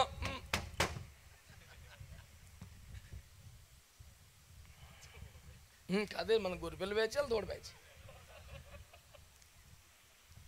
దూడ కనపడితే ఎవరికి మూమెంట్ ఆగదే, ఇంకా ఎప్పుడు డ్యాన్స్ అయినా కూడా వేసేస్తుంటాడు. ఎందుకురా ఈ పనులు, మరి నా మీద పడి ఎడుతుంది కాబట్టి మానేయచ్చు కదా. స్తోత్రం చెప్పండి. హల్లెలూయా. ఇప్పుడు కేరళ చేయటం తప్పండి పాస్టర్ గారు. ఇప్పుడు కేరళ చేయటం, తమిళనాడు చేయటం కాదు నా పాయింట్. నీ ఇష్టమే చేసుకో. దాని కాన్సెప్ట్ ఏంటి? యేసు పుట్టెను అని ఎవరికి చెప్పాలి? ఆ మాట అర్ధరాత్రి 1 గంటకు వచ్చి పాస్టర్ గారి ఇంటి ముందు క్రీస్తుని పుట్టాను క్రీస్తుని పుట్టాను పాస్టర్ గారు రా. ఆయన బయటకు వస్తే క్రీస్తుని పుట్టాను క్రీస్తుని పుట్టాను. ఒరే ఆ మొక్క చెప్పింది నేను కదరా నీకు, నువ్వు మళ్ళీ మా ఇంటికి వచ్చి చెప్తావు ఏంట్రా అంటే, నాకు కిస్మిస్ కదండి మరి చూడండి ఏదో ఒకటి. అది ఆడి సబ్జెక్టు. అని అర్ధరాత్రి కేకేసి ఫ్రిడ్జ్లో ఉన్న కేకులు తీసుకొచ్చి తలక మొక్కోసి పెట్టేస్తే థ్యాంక్ యూ పాస్టర్ గారు క్రీస్తుని పుట్టాను. అర్ధరాత్రులు రోడ్లంటే బట్టి తినేత్తకే రైస్లో పుట్టింది. ఇలాంటి తింగర పనులు చేయకండి. మనం ఎందుకొరకు దేవుడు పుట్టాడు, ఎందుకు వచ్చాడు ఈ లోకానికి అర్థం చేసుకోవద్దా? డ్యాన్స్ కట్టేస్తున్నారు వీళ్ళు. మోషే దిగి వచ్చాడు. నాన్న నాకు వినబడుతున్న శబ్దం ఏంట్రా అన్నాడు. ఇంక మీరు తెలిసిందే కదా, దగ్గర మీరు లేకపోతే కొట్టేసుకుంటారండి బాబు వీళ్ళు వినరు, యుద్ధధ్వనే. ఇంకెంతంటే యెహోషువ కాలం మీద ఉన్న ఫీలింగ్ అది. పెద్ద ఆయన లేడు, నాకు పర్మిషన్ లేదు, కొట్టేసుకుంటారు ఇంకా గొడవలో, అది యుద్ధధ్వనే, గ్యారంటీ యుద్ధధ్వనే. అప్పుడు మోషే నవ్వి యెహోషువ భుజం తట్టి, లేదు నాన్న అది సంగీత ధ్వని అన్నాడు. జనాలకి దగ్గరగా యెహోషువ ఉన్నాడు, దూరంగా కొండ మీద మోషే ఉన్నాడు. కానీ మోషేకి ఫుల్ క్లారిటీ ఉంది, అది యుద్ధధ్వని కాదు సంగీత ధ్వని అని. ఎందుకంటే ఆయనకి సాధకము చేయబడిన జ్ఞానేంద్రియాలు ఉన్నాయి. సంఘంలో లేకపోయినా కాస్త దూరంగా ఉన్నా ఏం జరుగుతుందో పసిగట్టేస్తాడు, వివేచించేస్తాడు. ఆ రేంజ్ దైవజనుడికి ఉంది. పౌలు గారు అంటాడు 2వ దశలోనికెళ్ళి పత్రికకు రాస్తూ 2వ అధ్యాయంలో, ప్రియులారా మిమ్మల్ని చూచినప్పుడు మీ విశ్వాసములో లోపములు కనుగొనున్నట్లు దయచేయమని దేవుని వేడుకొనుచున్నామంటాడు. విశ్వాసుల ముఖం చూడగానే వారి ఆత్మల లోపాలు గుర్తుపట్టేసేంత కృప నాకు కావాలని ఏడ్చి ప్రార్థన చేసేవాడంట పౌలు గారు. సాధకము చేయబడ్డ జ్ఞానేంద్రియాలు, ఆమేనండి. ఒక ఆదివారం ఆరాధనలో సరంగాలే చెల్లబడి దావీదు గారు సాక్ష్యం చెప్పారు, దేవుడు ఈ వారములో నాకు చెవులు నిర్మించున్నాడు, అందును బట్టి స్తుతిస్తున్నాడు. నీకు చెవులు నిర్మించాడా? మాకు చిన్నప్పటి నుంచి ఉన్నాయి. ఆ చెవులు నాకు ఉన్నాయిరా. ఎన్ని లక్షల మందిలో ఉన్న దేవుని స్వరం వినగలిగే చెవి ఇప్పుడు వచ్చింది నాకు. ఏలియా గారు రోడ్డు మీద వెళతా ఉంటే నాన్న గిల్గాల్ అన్నాడు, ఇటు తిరిగాడు. 10 అడుగులు వేసాడు, నాన్న బేతేలు అన్నాడు, ఇటు తిరిగాడు. 10 అడుగులు వేసాడు, నాన్న ఎరుకో అన్నాడు, ఇటు తిరిగాడు. అంటే ప్రయాణం చేస్తూ ఉంటే, రోడ్డు మీద వెళ్తుంటే పక్కన ఒకడు ఉంటే కూడా దేవుని స్వరం తేటగా వింటున్నాడు. ఆమేన్. మనకి దేవుని స్వరం వినబడాలంటే వీళ్ళ ముగ్గురిని హింసించేయాల. కొట్ట, ఇంకా పెట్ట, చెప్ప పెంచో, కొట్ట, పోడా గట్టిగా, కొట్ట. ఇలా పడిపోయాం, చివరికి వచ్చేసాం, అయిపోయింది ఓపిక, చచ్చిపోతాను మూమెంట్లో, నా కుమారుడా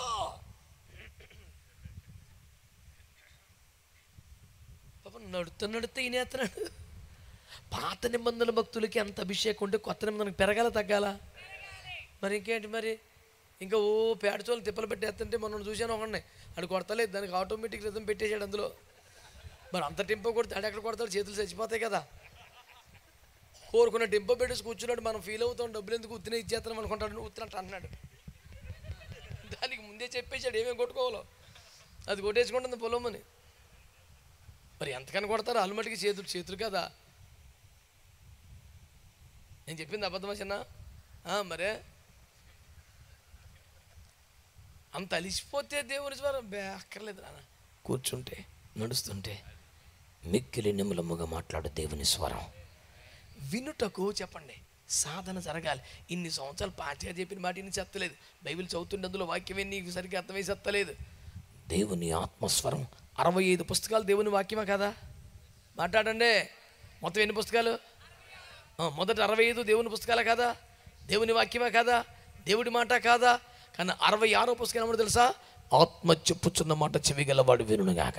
పదే ఈ వాక్యమే కాదో ఆత్మస్వరం కూడా వినగలగాలి, ఆత్మ సవడి వినగలగాలి. పదే చెప్పిన మాట అది 66వ పుస్తకంలో. నీ అవయవాలకి సాధన అవ్వాలి కదా, వయసు రావాలి కదా. చర్చికి వెళ్తున్నామంటే పోతున్నాం, సంవత్సరాలు అయిపోతుంది.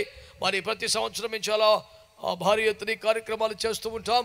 కనుక ఈ సంవత్సరం కూడా పరిచర్య ఘనంగా జరిగింది, గొప్ప దైవజనులు వచ్చారు. మరి సభల రిపోర్ట్ ఏమనగా అదే కూటమి ఎప్పటికి అదే, ప్రతి సంవత్సరం తారీఖులు మారితే, చిన్న అంకెలు మారితే అదే కాగితం పట్టుకొచ్చి అదే పద్ధతిగా పెద్ద మనిషి చదివేసి వెళ్ళిపోతాడు. ఆ టైం ఓడిపోతే అవసరం చంపేస్తాడు అవసరమైతే. ఇంకా సంఘ కాపరికి అదే ఆఖరి రోజు, జాగ్రత్తగా అప్పగించేస్తాడు దేవునికి. ఇంక అందులో తిరిగే లేదు. అతడు సేవ చేయు దినంలో పూర్తి అయినప్పుడు అతని ఇంటికి వెళ్ళిపోయాడు. ఇంకదే వాక్యం అవుతుంది. అలాగని సంఘ పెద్దలు సంఘము పరిశుద్ధంగా భారంగా యథార్థంగా ఉంటే చెడిపోయి పడిపోయిన బ్రష్లైపోయిన దుర్మార్గులు సేవకుల్లో కూడా ఉన్నారు. ఎవరిని సపోర్ట్ చేయట్లే నేనైనా నీవైనా రూల్ ఒకటే, చెడిపోతే పడిపోతే నాశనం అయిపోతే అనుకోండి ఎత్తి మీద పోయి నేనేం చెప్పట్లా. మా చచ్చిపోయినకి 20 ఏళ్ళు పావులు ఎత్తండి, ఇప్పుడు టీ ఎక్కడి నుంచి వస్తుంది కొనుక్కోవాలి కదా. ఒకప్పుడు గొప్పలు చెప్పుకుంటే ఎందుకు, ఇప్పుడు ఏంటి నీ మ్యాటర్ చెప్పు. ప్రార్థన చేస్తున్నావా, అభిషేకం ఉందా, ఆత్మతో నింపబడ్డావా, వాడబడుతున్నావా, ఆత్మలు కంటున్నావా, సిద్ధపరుస్తున్నావా, అది చెప్పు. Once upon a time shut up, just stop the non sense. ఎవరిని సిద్ధపరచగలం? ఎవరిని సిద్ధపరచగలం? కరెక్ట్గా చెప్పాలి ఆన్సర్. ఎవరిని సిద్ధపరచగలం? ఆల్రెడీ పెండ్లి వయసు వచ్చిన వాళ్ళని. వయసు వస్తాం అంటే ఏంటి? సాధకము చేయబడ్డ జ్ఞానేంద్రియాలు కలిగి ఉంటాం. మీరు ఆన్సర్ కరెక్ట్గా చెప్పకుండా ఏదో ఒకటి పలికెత్తే అమ్మాయి అంటాక నేను రెడీగా లేను. మీరు కరెక్ట్గా చెప్పాలా. దేవునికి స్తోత్రం కలుగును గాక. వయస్సు వచ్చిన వారిని సిద్ధపరచాలి అనండి ఒకసారి. To make ready a people prepared for the lord. ప్రభువు కొరకు ప్రిపేర్డ్గా ఉన్న వాళ్ళని రెడీ చేయగలం. నీకు అసలు ఆసక్తి లేకపోతే, నీకు ఆ మూమెంటే లేకపోతే, నీకు ఆ ప్రిపరేషన్ లేకపోతే నేను రెడీ చేయలేవు. నీ అంతటి నువ్వు రెడీ అవ్వలేవు. ఎవరిని పెడితే నీ రెడీ చేయలేవు. రాకడ దినాల్లో ఈ ఉపదేశం నీకు చాలా అవసరమని మనవి చేస్తున్నాను. ఇంకా పిల్లకాయ చేష్టలు మానేయండి, పిల్లకాయ పనులు మానేయండి, పిల్లకాయ పద్ధతులు మానేయండి. ఆత్మలో మెచ్చుడుగా ఉండండి, ఎదిగిన వారుగా ఉండండి. సాధకము చేయబడ్డ జ్ఞానేంద్రియములు కలిగిన వారుగా, ఆత్మలో చూడగలిగి, ఆత్మలో వినగలిగి, ఆత్మలో సంచరిస్తున్న దేవుని గుర్తుపట్టగలిగిన ఒక అభిషేకపు స్థాయికి సంఘములో ప్రతి వాడు ఎదగాలి. ఆమేన్. అలాంటి వారిని ప్రిపేర్ చేయగలం, అలాంటి వాళ్ళని రెడీ చేయగలం. ఆమేన్, ఆమేన్. వయసు ఎట్లా వస్తుంది మరి? ఎదుగుదల ఎట్లా వస్తుంది? పెండ్లి కుమార్తె పాకం ఎట్లా వస్తుంది? ఆ వయసు వస్తేనే దేవునికి ఇష్టం కలుగుద్దట నీ మీద. యెహెజ్కేలు గ్రంథం 16వ అధ్యాయం 1 నుంచి తర్వాత చదువుకోండి తిరిగ్గా. అక్కడ ఏమన్నాడు? నీ జనన విధమును చూడగా నువ్వు జన్మించినాడు నాభి సూత్రము కొయ్యబడలేదు, నీవు కడగబడినట్లుగా నీ రక్తమంతా నీళ్ళ దేవుడు కడగలేదు, ఉప్పు రాయలేదు, బట్ట చుట్టలేదు, అలా రక్తంలో పడిగి ఉండగా నేను దిగి వచ్చాను, నేను కడిగాను, నేను శుద్ధి చేశాను, నేను సిద్ధపరిచాను, నిన్ను పాలతో పెంచాను, మెల్లిగా బలపరిచాను. కొంతకాలానికి ఇష్టము పుట్టించు ప్రాయము రాగా అప్పుడు నీకు పెండ్లి వస్త్రాన్ని ఇచ్చాను. స్తోత్రం చెప్పండి గట్టిగా. మనల్ని చూస్తే దేవునికి ఇష్టం పుట్టాలి. ఆ వయసు రావాలంట. ముద్దు ముద్దు మాటలు, చిట్టి చిట్టి మాటలు, కొత్తలనే సంతోషం 10 ఏళ్ళకు కూడా అలాగే ఉంటే, 20 ఏళ్ళకి అందులో ఉంటే దుఃఖం స్టార్ట్ అవుతాయి, బాధ స్టార్ట్ అవుతాయి.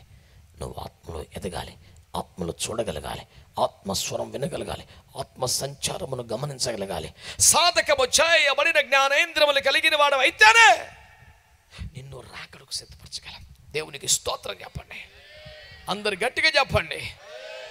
కనుక ఎవరు ప్రిపేర్డ్గా ఉన్నారో వారిని రెడీ చేయగలం. ఎవరు సిద్ధంగా ఉన్నారో వారిని తయారు చేయగలం. పెళ్ళికి సిద్ధమైతే పెళ్లి కూతురుగా తయారు చేస్తాం. ఎవరు ప్రిపేర్డ్గా ఉన్నారో వాళ్ళని రెడీ చేస్తాం. ఎవరు సిద్ధంగా ఉన్నారో వారిని తయారు చేస్తాం. ఈ క్లారిటీ సంఘం అంతటికి రావాలి. ఆ క్లారిటీ వచ్చిన వాళ్ళు ఒకసారి ఆమేన్ అనండి. ఆమేన్. రెండో మాట కూడా మీ దృష్టికి తీసుకొచ్చి నేను త్వరపడి ముగించే ప్రయత్నం చేస్తాను. దేవునికి స్తోత్రం కలుగును గాక. ఎస్తేరు గ్రంథం 2వ అధ్యాయం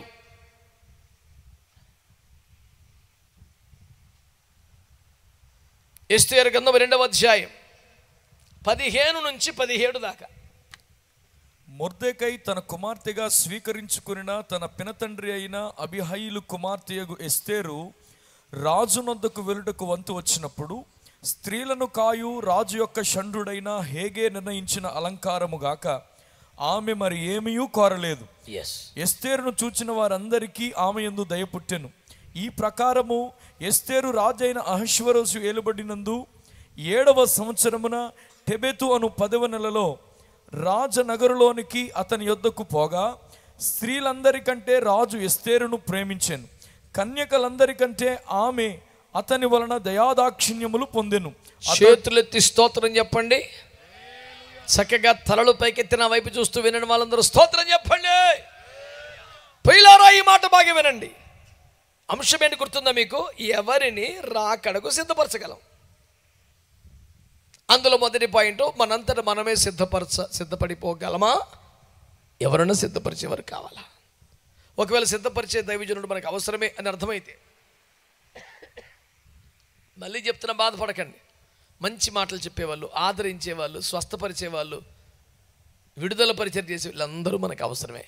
కానీ రాకడకు సిద్ధపరిచేవాళ్ళు లేకపోతే వేస్ట్. 2 ముగ్గురు ఆమె అన్నారు, మీ ఇష్టమే మరి.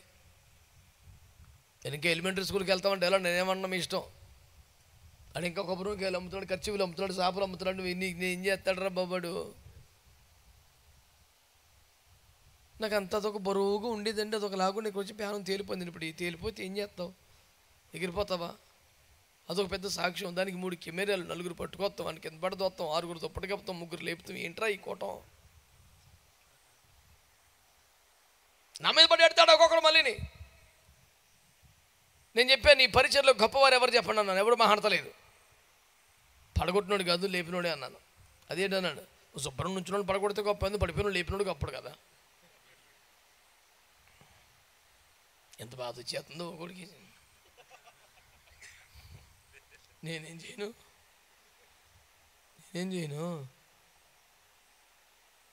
కాకి ఎందంటే తెల్లరగడ్డ వచ్చి పొద్దాక కోగిలేన నేను కూడా పాడతాను, నోరు తెచ్చి తెగ పాడేస్తుందంట కాకి. మామూలుగా అరిస్తేనే భరించలేనోడు, ఇది పాడితే ఎట్లుంటుంది? ఉండే లేదు, బాణం లేదు, ఎప్పుడు ఎవరిని కొట్టలేదు, కానీ ఈడు కూడా కష్టపడి కర్ర తీసుకుని కాకిని కొట్టేస్తున్నాడు. దాన్ని భరించలేక సంగీతం పండిపోనాడు. అదేంటిది? అర్థమైన వాళ్ళకి వందనాలు. దేవునికి స్తోత్రం చెప్పండి. ఎవరిని సిద్ధపరచగలం? గుర్తుపెట్టుకోండి ఆ మాట. ప్రిపేర్డ్గా ఉన్న వాళ్ళని రెడీ చేస్తాం, సిద్ధంగా ఉన్న వాళ్ళని తయారు చేస్తాం. ఆ పాయింట్ పట్టుకో. రెండవది,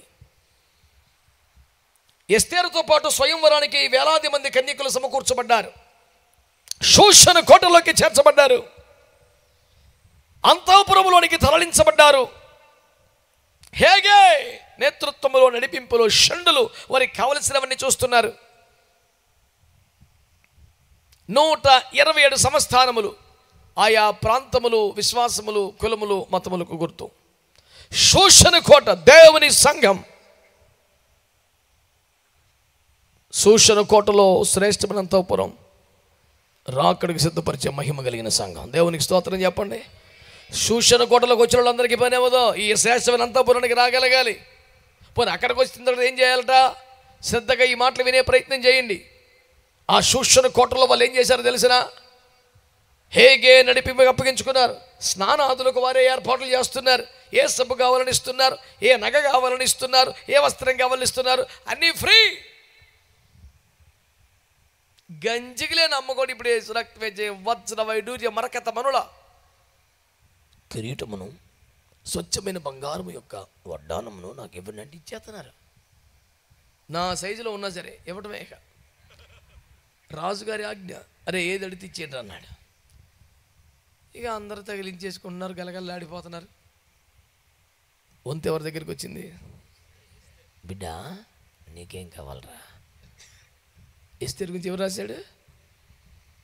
మొర్దెకై పోషణ యందు ఉన్న కాలములో కూడా ఏ విధంగా ప్రవర్తించిందో యువతలకు వచ్చిన తర్వాత అంతఃపురంలో కూడా సేమ్ అలాగే ప్రవర్తించిందంట. ఉద్యోగం వచ్చింది కదా, హైదరాబాద్ వెళ్ళాం కదా, ఇంకో ఊరు వెళ్ళాం కదా అని సొంత పెత్తనం, సొంత పోకడ, బట్టలు మారిపోయి అన్నీ మారిపోయి ఎవరో పాడుపడుతుంది కదా. దేవునికి స్తోత్రం. రకరకాలుగా చేస్తున్నారు. బిడ్డలు కుదరదు. మొర్దెకై పోషణ కాలమందు ఉన్నప్పుడు ఎలాగో అంతఃపురానికి వెళ్ళినా మారనట్లేదు. అంతే, అదే పద్ధతి. హేగే వచ్చాడు. ఏం కావాలి బిడ్డ? అయ్యా మా తండ్రి గారు చెప్పారు, హేగే నిర్ణయించినవి తప్ప నాకేమొద్దయ్యా.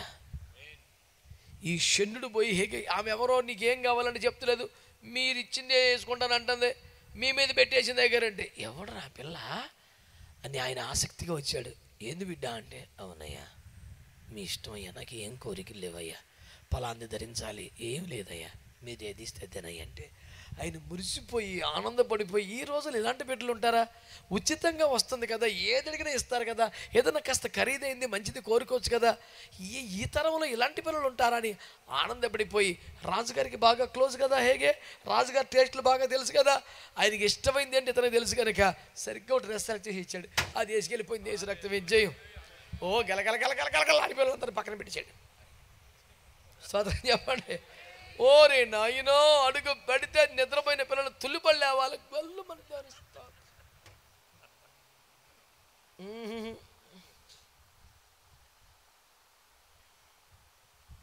చాలా చాలా సాదా సీదాగా, నాకు ఈ డ్రెస్ అంటే ఇష్టం, నాకు ఆ నగంటే ఇష్టం, ఏమీ లేదు. నాయనగారు ఏం చెప్తే అదేనండి. ఆయన ఎంతో మురిసిపోయి సెలెక్ట్ చేసి ఇచ్చాడు. రాజు టేస్ట్ తెలిసినాడు కదండి. అది వేసుకెళ్తే పెద్ద పెద్దలందరూ సరే వెళ్ళాక ఎలా సంవత్సరం తిన్నావు ఎలా అందరికి ఎండిసాడు. ఏమన్నా రాగానే లేచి నిలబడి ఆ బిడ్డ వైపు దండమ్మను చాపాడంట. వచ్చి అక్కనను ముట్టుకుంది, రాణి అయిపోయింది. ఆమె చెప్పరే, ఎవరిని చేయగలం? ఎవరు హేగే నడిపింపుకు అప్పగించుకుంటారో వాళ్ళని చేయగలం. గట్టిగా ఆమెనండి. హేగే పరిశుద్ధాత్మ దేవునికి సాదృశ్యం, హామాను సాతానుకు సాదృశ్యం, అహశ్వరోజు యేసుకు సాదృశ్యం, షడ్డులు కాపర్లకు సాదృశ్యం, శోషణ కోట సంఘానికి సాదృశ్యం. స్తోత్రం చెప్పండి గట్టిగా. ఇవన్నీ సాదృశ్యాలే, సాదృశ్యాలే, సాదృశ్యాలే. వష్టి రక్షణను ధృవీకరించిన యూదులకు గుర్తు, ఎస్తేరు ఎత్తబడే సంఘానికి గుర్తు. ఎత్తబడే సంఘం, పెళ్లి కుమార్తె సంఘం ఎలా ఉండాలి తెలుసా? నాకు ఇది కావాలి, అది కావాలి, అబ్బే ఏమి లేవు. పరిశుద్ధాత్మ దేవుడా హేగే ఎవరి గుర్తు? నీ నిర్ణయమే, నీ నడిపింపే, నీ ఆలోచనే. నాకు కొత్తగా వేరే కోరికలు ఏమో ప్రభా, నువ్వేది చెప్తేది ప్రభా. ఎవరైతే సంపూర్ణంగా దేవుని పరిశుద్ధాత్మ నడిపింపుగా అప్పగించుకున్నారో, వెలుపంటి అలంకరణల మీద కాక, లోక భోగాల మీద కాక, సుఖ సంతోషాల మీద కాక, ఏమండి లోకస్తుల వలె తయారవటం కాకుండా ఆత్మ నడిపింపులో ఎవరు అప్పగించుకున్నారో వారిని పెండ్లి కుమార్తెగా సిద్ధపరచగలుగుతాం. చేతులెత్తి స్తోత్రం చెప్పారా? హల్లెలూయా. పెండ్లి కుమార్తెగా సిద్ధపడుతున్న వారిని తయారు చేయగలం. 2, ఆత్మ నడిపింపుకు అప్పగించుకుని వెలుపటి అలంకరణలకు దూరంగా ఆత్మ ఇచ్చిన కృపావరముల చేత నింపబడుతున్న సంఘమును మాత్రమే సిద్ధపరచగలం. దేవునికి స్తోత్రం కలుగునుగాక. చెప్పరే గట్టిగా హల్లెలూయా. మరొక మాట మీకు జ్ఞాపకం చేస్తున్నాను దేవుని బిడ్డలారా, మరొక మాట మీకు జ్ఞాపకం చేస్తాను. ఎవరిని సిద్ధపరచగల? యెహెజ్కేలు గ్రంథం 38వ అధ్యాయం 7వ వచనం. నువ్వు కొంచెం ఓపికగా ఉండుము, నీవు సిద్ధముగా ఉండుము, నీవు సిద్ధపడి నీతో కూడా కలిసిన సమూహం అంతటినీ సిద్ధపరచుము. పాస్టర్ గారిని డామినేట్ చేసేద్దామనే. అమ్మ సహోదరి నానా జాగ్రత్త. దేవుని స్తోత్రం కలుగునుగా. హల్లెలూయా. స్తోత్రం చెప్పండి గట్టిగా. మరి ఆ పిల్లోడి చేతిలో మైక్ ఇట్టాం కదమ్మా, ఆ మైక్లో చదివితేనే ఇక్కడ కెమెరాలో రికార్డ్ అవుతుంది, మైక్లో చదివితేనే అందరికి కనబడుతుంది. నీ స్వరం ఎలాగో బేబత్సం అనుకో, అయినా సరే మరి మైక్ ఇచ్చాం కదా, అందులోకి వెళ్ళొద్దా? కొంచెం చూసుకోవద్దా? దేవుని స్తోత్రం. మంచి వాళ్ళందరూ స్తోత్రం చెప్పండి. హల్లెలూయా. శ్రద్ధగా దేవుని మాట వినండి. ఎవరటా సిద్ధపడ్డా, ఎవరన్నా ఆయుత్తపడతారు? దేవుని వాక్యాలు రాయబడి మంచి మాట వినండి. కమ్మగా చెప్పాడు, చెవులు అమృతం పోసినట్టుగా. ఏమిటా మాట? నీవు సిద్ధపడు, నీతో కలిసిన వారినే. అంటే దైవజనులతో ఆత్మలో ఎవరు కలిసిపోతారో, ఎవరు ఏకీపిస్తారో వాళ్ళని సిద్ధపరుస్తాం. కొంతమంది దైవజనులతో కలిసిపోవటం కాదు, దైవజనులకి వందనాలు చెప్పేంత ఇష్టం ఉండదు. చర్చికి వస్తారు, వెళ్ళిపోతారు అంతే. కనీసం దయ్యాన్ని కూడా అవతల రేసులో వేరే నువ్వేంటి ఇలాగ వచ్చామని పలకించాడు.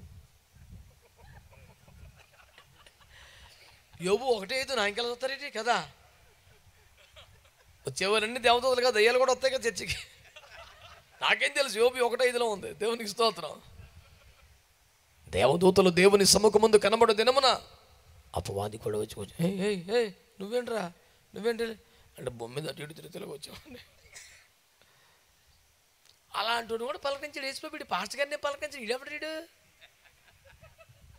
కనీసం వందనాలు చెప్పడండి. కొంతమంది వస్తారు సీరియస్గా, వెనకాల కూర్చుంటారు, ఆమేన్ చెప్పగానే వెళ్ళిపోతారు. పోలీసుడు తరుముతుంటే దొంగోడు పారిపోతాడు, అట్ట పోతారు చర్చి నుంచి ఇంటికి. ఎందుకు? ఏముండదు, ఇంకా చేసేది ఏముంటుంది, ప్రార్థన అయిపోయింది, డ్యూటీ లేదు, సెలవు, వెళ్ళిపోయి వెళ్ళంగానే టీవీ ఆన్ చేసి వార్తలు చూసుకుంటే తినాలా. ఎందుకంటే టీవీ కట్టేస్తే ఇడు ఎక్కువ తినలేడు, కొంచెమే తింటాడు. అది పెట్టుకుంటూ చూసుకుంటే 2-3 తినేస్తాడు. ఇడు తిన్నాక థమ్సప్ సోడా తాగుతాడు. దానికి కొంచెం కడుపు ఉబ్బరంగా అవుతాడు, మనం తినేస్తాం ఎందుకురా. నేను మనమంతా మితాహారమే జాగ్రత్తగా ఉంటారు కదా. ఓ సెలరైపోయి తినేంత మూమెంట్ ఏముండదు. 2 పుల్కాలు అంతే, సూత్రం శాకాహారం అయిపోయింది కూటం. ఒకటి నా పక్కన కూర్చి బలంగా వాడబట్టాడు. అమ్మ బాబోయ్, కరువు వస్తే ఎలా బతుకుతాడరా అనిపించింది నాకు. ఒకవేళ కరువు వస్తే ఫస్ట్ అడు చచ్చిపోతాడు. ఆడి వల్ల కాదు, ఇక్కడ ఉండలేడాడు. అయ్యో ఏటో తిండి ఆడు ఏ బకెట్ని వెళ్ళెత్తలేదు రాని అన్నాడు.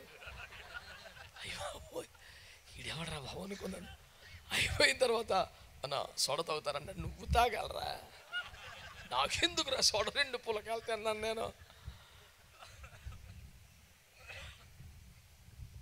ఒక బకెట్ దాటిపోని ఎత్తలేదు ఆడు కదా, సోడా కావాలా మరి. వేసిన బియ్యాన్ని సరిపడి ఎసరిపోయి ఉడుగుతుందా? ఏడు థమ్స్అప్ తాగాలి, సోడా తాగిలండి తాగితే కానీ తెల్లారిపాటికి ఆడికి ఏమైనా ప్రశాంతంగా ఉండదు, లేకపోతే హాస్పిటల్కి వెళ్తామే. ఈ కక్కుర్తిపడి తినేసిన 500 రూపాయలు తిండికి 5,000 రూపాయలు మందులు అవుతాయి. 3 రోజులు డ్యూటీ లాసు, ఇంటి లేదులకి టెన్షను, వీడికి శాఖలు చేయలేక 3 నీరసం వస్తుంది మళ్ళీ. ఎందుకంటే ఇంటి యజమాని కదా, ఎవడ కనపడరా నాకు బాగోలేకపోతే రోడ్డు మీద తిరుగుతున్నావా, కూర్చో అంటాడు. అన్ని విషయంలో మితముగా ఉండుము. స్తోత్రం చెప్పండి. చెప్పరా? చెప్పారా అందరూ? శ్రద్ధగా ఈ మాట వినే ప్రయత్నం చేయండి. నీతో కలిసిన సమూహమును చెప్పాలి గట్టిగా. దైవజనుడితో కలుస్తున్నావా అంటే వందనాలు చెప్పి వెళ్ళిపోవడమేనా? కొంతమందికి అది కూడా బరువే. మనమే అంట వెళ్ళి బ్రదర్ వందనాలు ఏట్రా మెయింటెనెన్స్, అమ్మా వందనాలమ్మా. నోట్లో ఏమైనా దరిద్రం వేసుకున్నావా? చెప్పలేకపోతున్నాం అందుకని వందనాలు చెప్పడం బరువు అయిపోయిందా?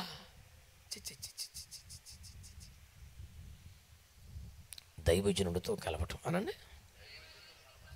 నీతో కలిసిన సమూహాన్ని సిద్ధపరచు, కలిసిపోవాలి. బాగా వినండి మాట.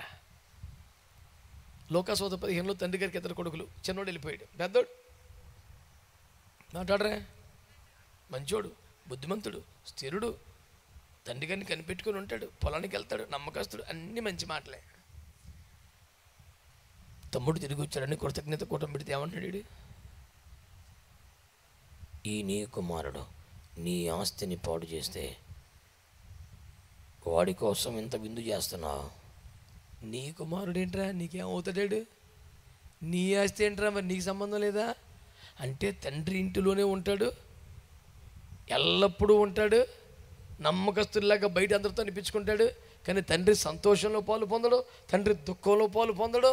అసలు మన ఆస్తి అనడు, మన తమ్ముడు అనడు, అదంతా వేరే ప్రపంచం. నీది మరి నువ్వు ఎవడవరా? ఇన్ని సంవత్సరాలుగా సంఘంలో ఉన్నావు, సంఘం మనదన్న ఫీలింగ్ రాదు, సేవ మనదన్న ఫీలింగ్ రాదు, సభలో మనమే ఫీలింగ్ కాదు. పాస్టర్ గారు ఎందుకో వెళ్ళి చేస్తున్నారు, పాస్టర్ గారు వేరు, నువ్వు వేరా, అంత కుటుంబం కదా. ఆడు వెళ్ళిపోయి ఏడిపోతున్నాడు, ఉండి ఏడిపోతున్నాడు, ఇద్దరితో ఏడిపోయే తండ్రికి. కలవటం అంటే అది కాదు. నమ్మకంగా ఆదివారం చచ్చికొట్టేస్తాను. కలవటం అంటే ఏంటి తెలుసా? బిడ్డ ఎక్కడికి వెళ్ళాలో ఎలా బతకాలో అర్థం కాని స్థితి నాది. నువ్వు ఇంటికి వెళ్ళిపోరా, నాన్నగారు నీకు ఏదైనా చూస్తారులే. రూతమ్మంటది, నీ దేవుడే నా దేవుడు అయ్యాక నీ జనమే నా జనం, నాకు వేరే జనం లేరేక నీ జనమే. నీవు నివసించడం నివసిస్తాను, ఇక్కడే చచ్చిపోతాను, నిన్ను మాత్రం వదిలిపెట్టి వెళ్ళను. కలిసిపోవటం అంటే అది. నన్ను దేవుడు గిల్గాలికి వెళ్ళమన్నాను, ఇక్కడ ఆగు. యెహోవా జీవంతో నీ జీవంతో నిన్ను వదలను. నన్ను దేవుడు బేతెలికి వెళ్ళమన్నాడు, ఇక్కడ ఆగు, నేను ఆగను. నన్ను ఇరుకోకి వెళ్ళమన్నాడు, ఇక్కడ ఆగు, నేను ఆగను. యోర్దాను దాటారు, నేను మటుకు ఆగను. దైవజనుడితో కలిసి ప్రయాణం చేసేవాళ్ళు, ఎంత దూరమైన ప్రయాసపడగలిగిన వాళ్ళు. ఆమేన్, ఆమేన్. దైవజనుడితో నిబంధన చేయగలిగిన వారు. కలిసిపోవటం అంటే రూతమ్మలాగా ఉండాలా, కలిసిపోవటం అంటే ఎలీషాలాగా ఉండాలా. అంతేగాని పెద్ద కొడుకులాగా ఇంట్లోనే ఉంటాడు, ఏమీ పట్టించుకోవు, అదేం కలిసిపోవటం అది? ఎవడబడితే వాడిని కాదు, నీతో కలిసిన సమూహం అనే సిద్ధపరచగలవు. యేసు రాకడ నిజం, యేసు రాకడ ఖాయం, ప్రభు రాబోతున్నాడు. ఈరోజు ప్రభు వాక్యం ద్వారా నేను చేస్తున్న హెచ్చరిక ఏమిటంటే, దేవుని సేవకునిగా, సంగమా దేవుని ప్రజలరా, యేసు వచ్చేది ఖాయం, ఎదుర్కోవడమే మనకున్న ఏకైక భాగ్యం. ఆ గొప్ప సంతోషం మిస్ అవ్వకూడదంటే నువ్వు సరిగా సిద్ధపడాలి. నీ అంతటి నువ్వు సిద్ధపడలేవు. సిద్ధపరిచే సేవకులు కావాలి. ఎవరిని సిద్ధపరుస్తారో ఆయన రాకడకు నువ్వు సిద్ధపడుతూ ఉంటే నిన్ను తయారు చేయగలుగుతారు. ఆమేన్. నువ్వు రాకడకు ఆ వయస్సు వచ్చిన, ఎదుగుదల ఉన్న, మెచ్యూరిటీ ఉన్న ఆ సిద్ధపాట్లకు వస్తే నిన్ను తయారు చేయగలుగుతారా? నువ్వు పరిశుద్ధాత్మ నడిపింపుకు అప్పగించుకుంటే నిన్ను సిద్ధపరచగలుగుతారు. నువ్వు దైవజనుడితో రూతు వలె, ఎలీషు వలె కలిసిపోతే నిన్ను సిద్ధపరచగలుగుతారా? యేసు రాకడ నిజం, వెళ్ళాల్సిన తరుణం ఆసన్నం. నీ అంత నువ్వు సిద్ధపడలేవనేది ఇంకొక నిజం. సిద్ధపరచగలిగిన అభిషేకము, దర్శనము కలిగిన దైవజనులు నీకు అవసరమనే మాట నిజం. కనుక నీవు వయస్సు వచ్చిన, ఆత్మలో ఎదిగిన, ఆ రీతిగా సిద్ధపడుచున్న అనుభవం ఉంటే నిన్ను తయారు చేస్తారు. ఆత్మ నడిపింపుకి అప్పగించుకుంటేనే వెలుపటి అలంకరణలో, లోక వ్యవహారాలు కాకుండా నడిపింపులు ఉంటే సిద్ధపరచగలుగుతారు. దైవజనుడితో రూతు వలె, ఎలీషా వలె కలిసిపోతే సిద్ధపరుస్తారు. ఈ 3 అనుభవాల్లోనికి వస్తేనే రాకడకు సిద్ధపరచగలుగుతావు. దేవుడు నిన్ను, నీ కుటుంబాన్ని, నీ సంఘాన్ని, సేవని తన మహిమగల రాకడకు సిద్ధపరచును కాక. అవకాశం, ఆలోచన, సిద్ధపాటు ఉన్న వాళ్ళు తల వంచి కళ్ళు మూసుకొని ప్రార్థన చేద్దాం.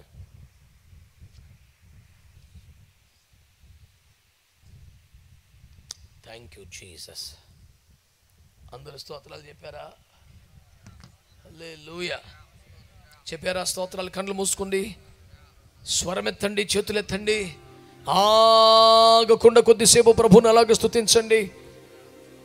ఈ 3 రాత్రులు దేవుడు మనల్ని ఆశీర్వదించారు. ఎందరో దైవజనులు మన గ్రామానికి తీసుకొచ్చారు. కొద్దిమంది సేవకులను వాడుకున్నారు. ఆరంభము నుండి మహిమగల ఉపదేశాలు ప్రభు మనకి ఇస్తున్నారు.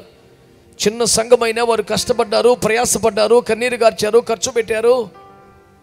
వారి ప్రయాసను చూసిన దేవుడు తన సేవకులు సమకూర్చి మహిమ కలిగిన ఉపదేశాన్ని మనకు అనుగ్రహిస్తున్నాడు. మీలో చాలామంది చేతులు ఎత్తారు కానీ స్వరం ఎత్తడం లేదు. మనందరం కలిసి ప్రార్థించాల్సిన సమయం, మనందరము కలిసి ప్రార్థించాల్సిన సమయం. యేసు వచ్చుచున్నాడు. మనంతట మనమే సిద్ధపడిపోలేం. దేవుని బిడ్డలారా, మనల్ని సిద్ధపరిచే దైవజనులు కావాలి. మొదటి మాటగా నీకు వయస్సు రావాలి, ఆత్మలు ఎదగాలి, సాధకము చేయబడిన జ్ఞానేంద్రియములు కలిగి ఉండాలి. అలాగూ సిద్ధపడుతూ ఉంటేనే నేను పెండ్లి కుమార్తెగా తయారు చేయగలుగుతారు. స్వరమెత్తలేదు, ఇంకా గట్టిగా ప్రార్థన చేయాలి. ఇదేమి ఏకాంత ప్రార్థన కాదుగా, రహస్య ప్రార్థన కాదుగా. అయ్యా, నేను సిద్ధపరచబడే అనుభవంలోకి రావాలి, సాధకము చేయబడ్డ జ్ఞానేంద్రియములు నాకు ఉండాలి. స్వరమెత్తి ప్రార్థన చేయాలి. ఆత్మ నడిపింపుకు అప్పగించుకో. వెలుపటి అలంకరణ కాదు, లౌకిక ఆనందాలు కాదయ్యా. స్వరమెత్తి ప్రార్థన చేయండి, చేయండి, చేయండి, చేయండి. అలాగే వచ్చి వెళ్ళిపోయే బిడ్డగా కాదు, దైవజనుడితో కలవాలి ప్రభువా. రూతు వలె కలవాలి ప్రభువా. ఆమేన్. గట్టిగా స్తోత్రం చెప్పండి. ఎలీషా వలె కలవాలి ప్రభువా. అలా అయితేనే సిద్ధపరచబడుతూ మన వాక్యం చెప్తుంది. రాకడకు సిద్ధపరిచే కృప, రాకడకు సిద్ధపడే కృప నాకు కావాలయ్యా. నేను విడవబడకూడదయ్యా, నేను ఉండిపోకూడదయ్యా, నేను ఎత్తబడాలి ప్రభువా. ఆసక్తిగా స్వరమెత్తి గట్టిగా ప్రార్థన చేయండి అందరూ. గట్టిగా గట్టిగా గట్టిగా గట్టిగా. కృప కలుగునుగాక, కలుగునుగాక, కృప కలుగునుగాక, కృప కలుగునుగాక, కృప కలుగునుగాక. అందరూ అందరూ అందరూ అందరూ అందరూ కూడా ప్రార్థిద్దాం, ప్రార్థిద్దాం. యేసయ్యా, యేసయ్యా, యేసయ్యా అంటూ యేసయ్యా, యేసయ్యా నోరు తెరిచి, నోరు తెరిచి హల్లెలూయా, హల్లెలూయా, హల్లెలూయా, హల్లెలూయా, హల్లెలూయా, హల్లెలూయా. దేవుని రాకడ నిశ్చయం. అతి త్వరలో ఆయన రాబోతున్నాడు. సిద్ధపరచబడడానికి దేవుడు మనకిచ్చిన శ్రేష్టమైన ఉపదేశములో ఆయత్తపడి ఉన్న వారిని సిద్ధపరచడానికి ఒక బలమైన ఉపదేశం, ఒక శ్రేష్టమైన తీర్మానం ఈ రాత్రి నువ్వు తీసుకోగలిగితే నా దేవుడు నిన్ను పరలోకము కొరకు సిద్ధపరచాలని కోరుకుంటున్నాడు. హల్లెలూయా, హల్లెలూయా, హల్లెలూయా, హల్లెలూయా. అందరూ నోరు తెరిచి, నోరు తెరిచి, నోరు తెరిచి ప్రార్థనలో ఏకీభవిద్దాం, ప్రార్థనలో ఏకీభవిద్దాం. మన మధ్యలో సంచరించుచున్న పరిశుద్ధాత్మని నడిపింపునకు నువ్వు అప్పగించుకొనగలిగితే నిశ్చయముగా ఈ రాత్రి నీ జీవితంలో శుభకరమైన రాత్రిగా ప్రభు మార్చాలని కోరుతున్నాడు. హల్లెలూయా, హల్లెలూయా, హల్లెలూయా, హల్లెలూయా, హల్లెలూయా, హల్లెలూయా, హల్లెలూయా, హల్లెలూయా, హల్లెలూయా. దేవానికి మహిమ, దేవానికి మహిమ, దేవానికి మహిమ. స్తుతి నాయన, స్తుతి నాయన, స్తుతి నాయన, స్తుతి నాయన. అందరు కూడా ప్రార్థనలోనే ఉంటుండగా అంతర్వేదిలో దేవుని ఘనమైన పరిచర్యలో కొనసాగుతున్న యోహాను పాస్టర్ గారు వచ్చి మన ప్రార్థనలో నడిపిస్తారు. అందరూ కూడా ప్రార్థనలో ఏకీభవిద్దాం. Thank you Jesus. హల్లెలూయా, హల్లెలూయా. కృప కలుగునుగాక, కృప కలుగునుగాక. దైవమానికి స్తోత్రం, దైవమానికి స్తోత్రం, దైవమానికి స్తోత్రం.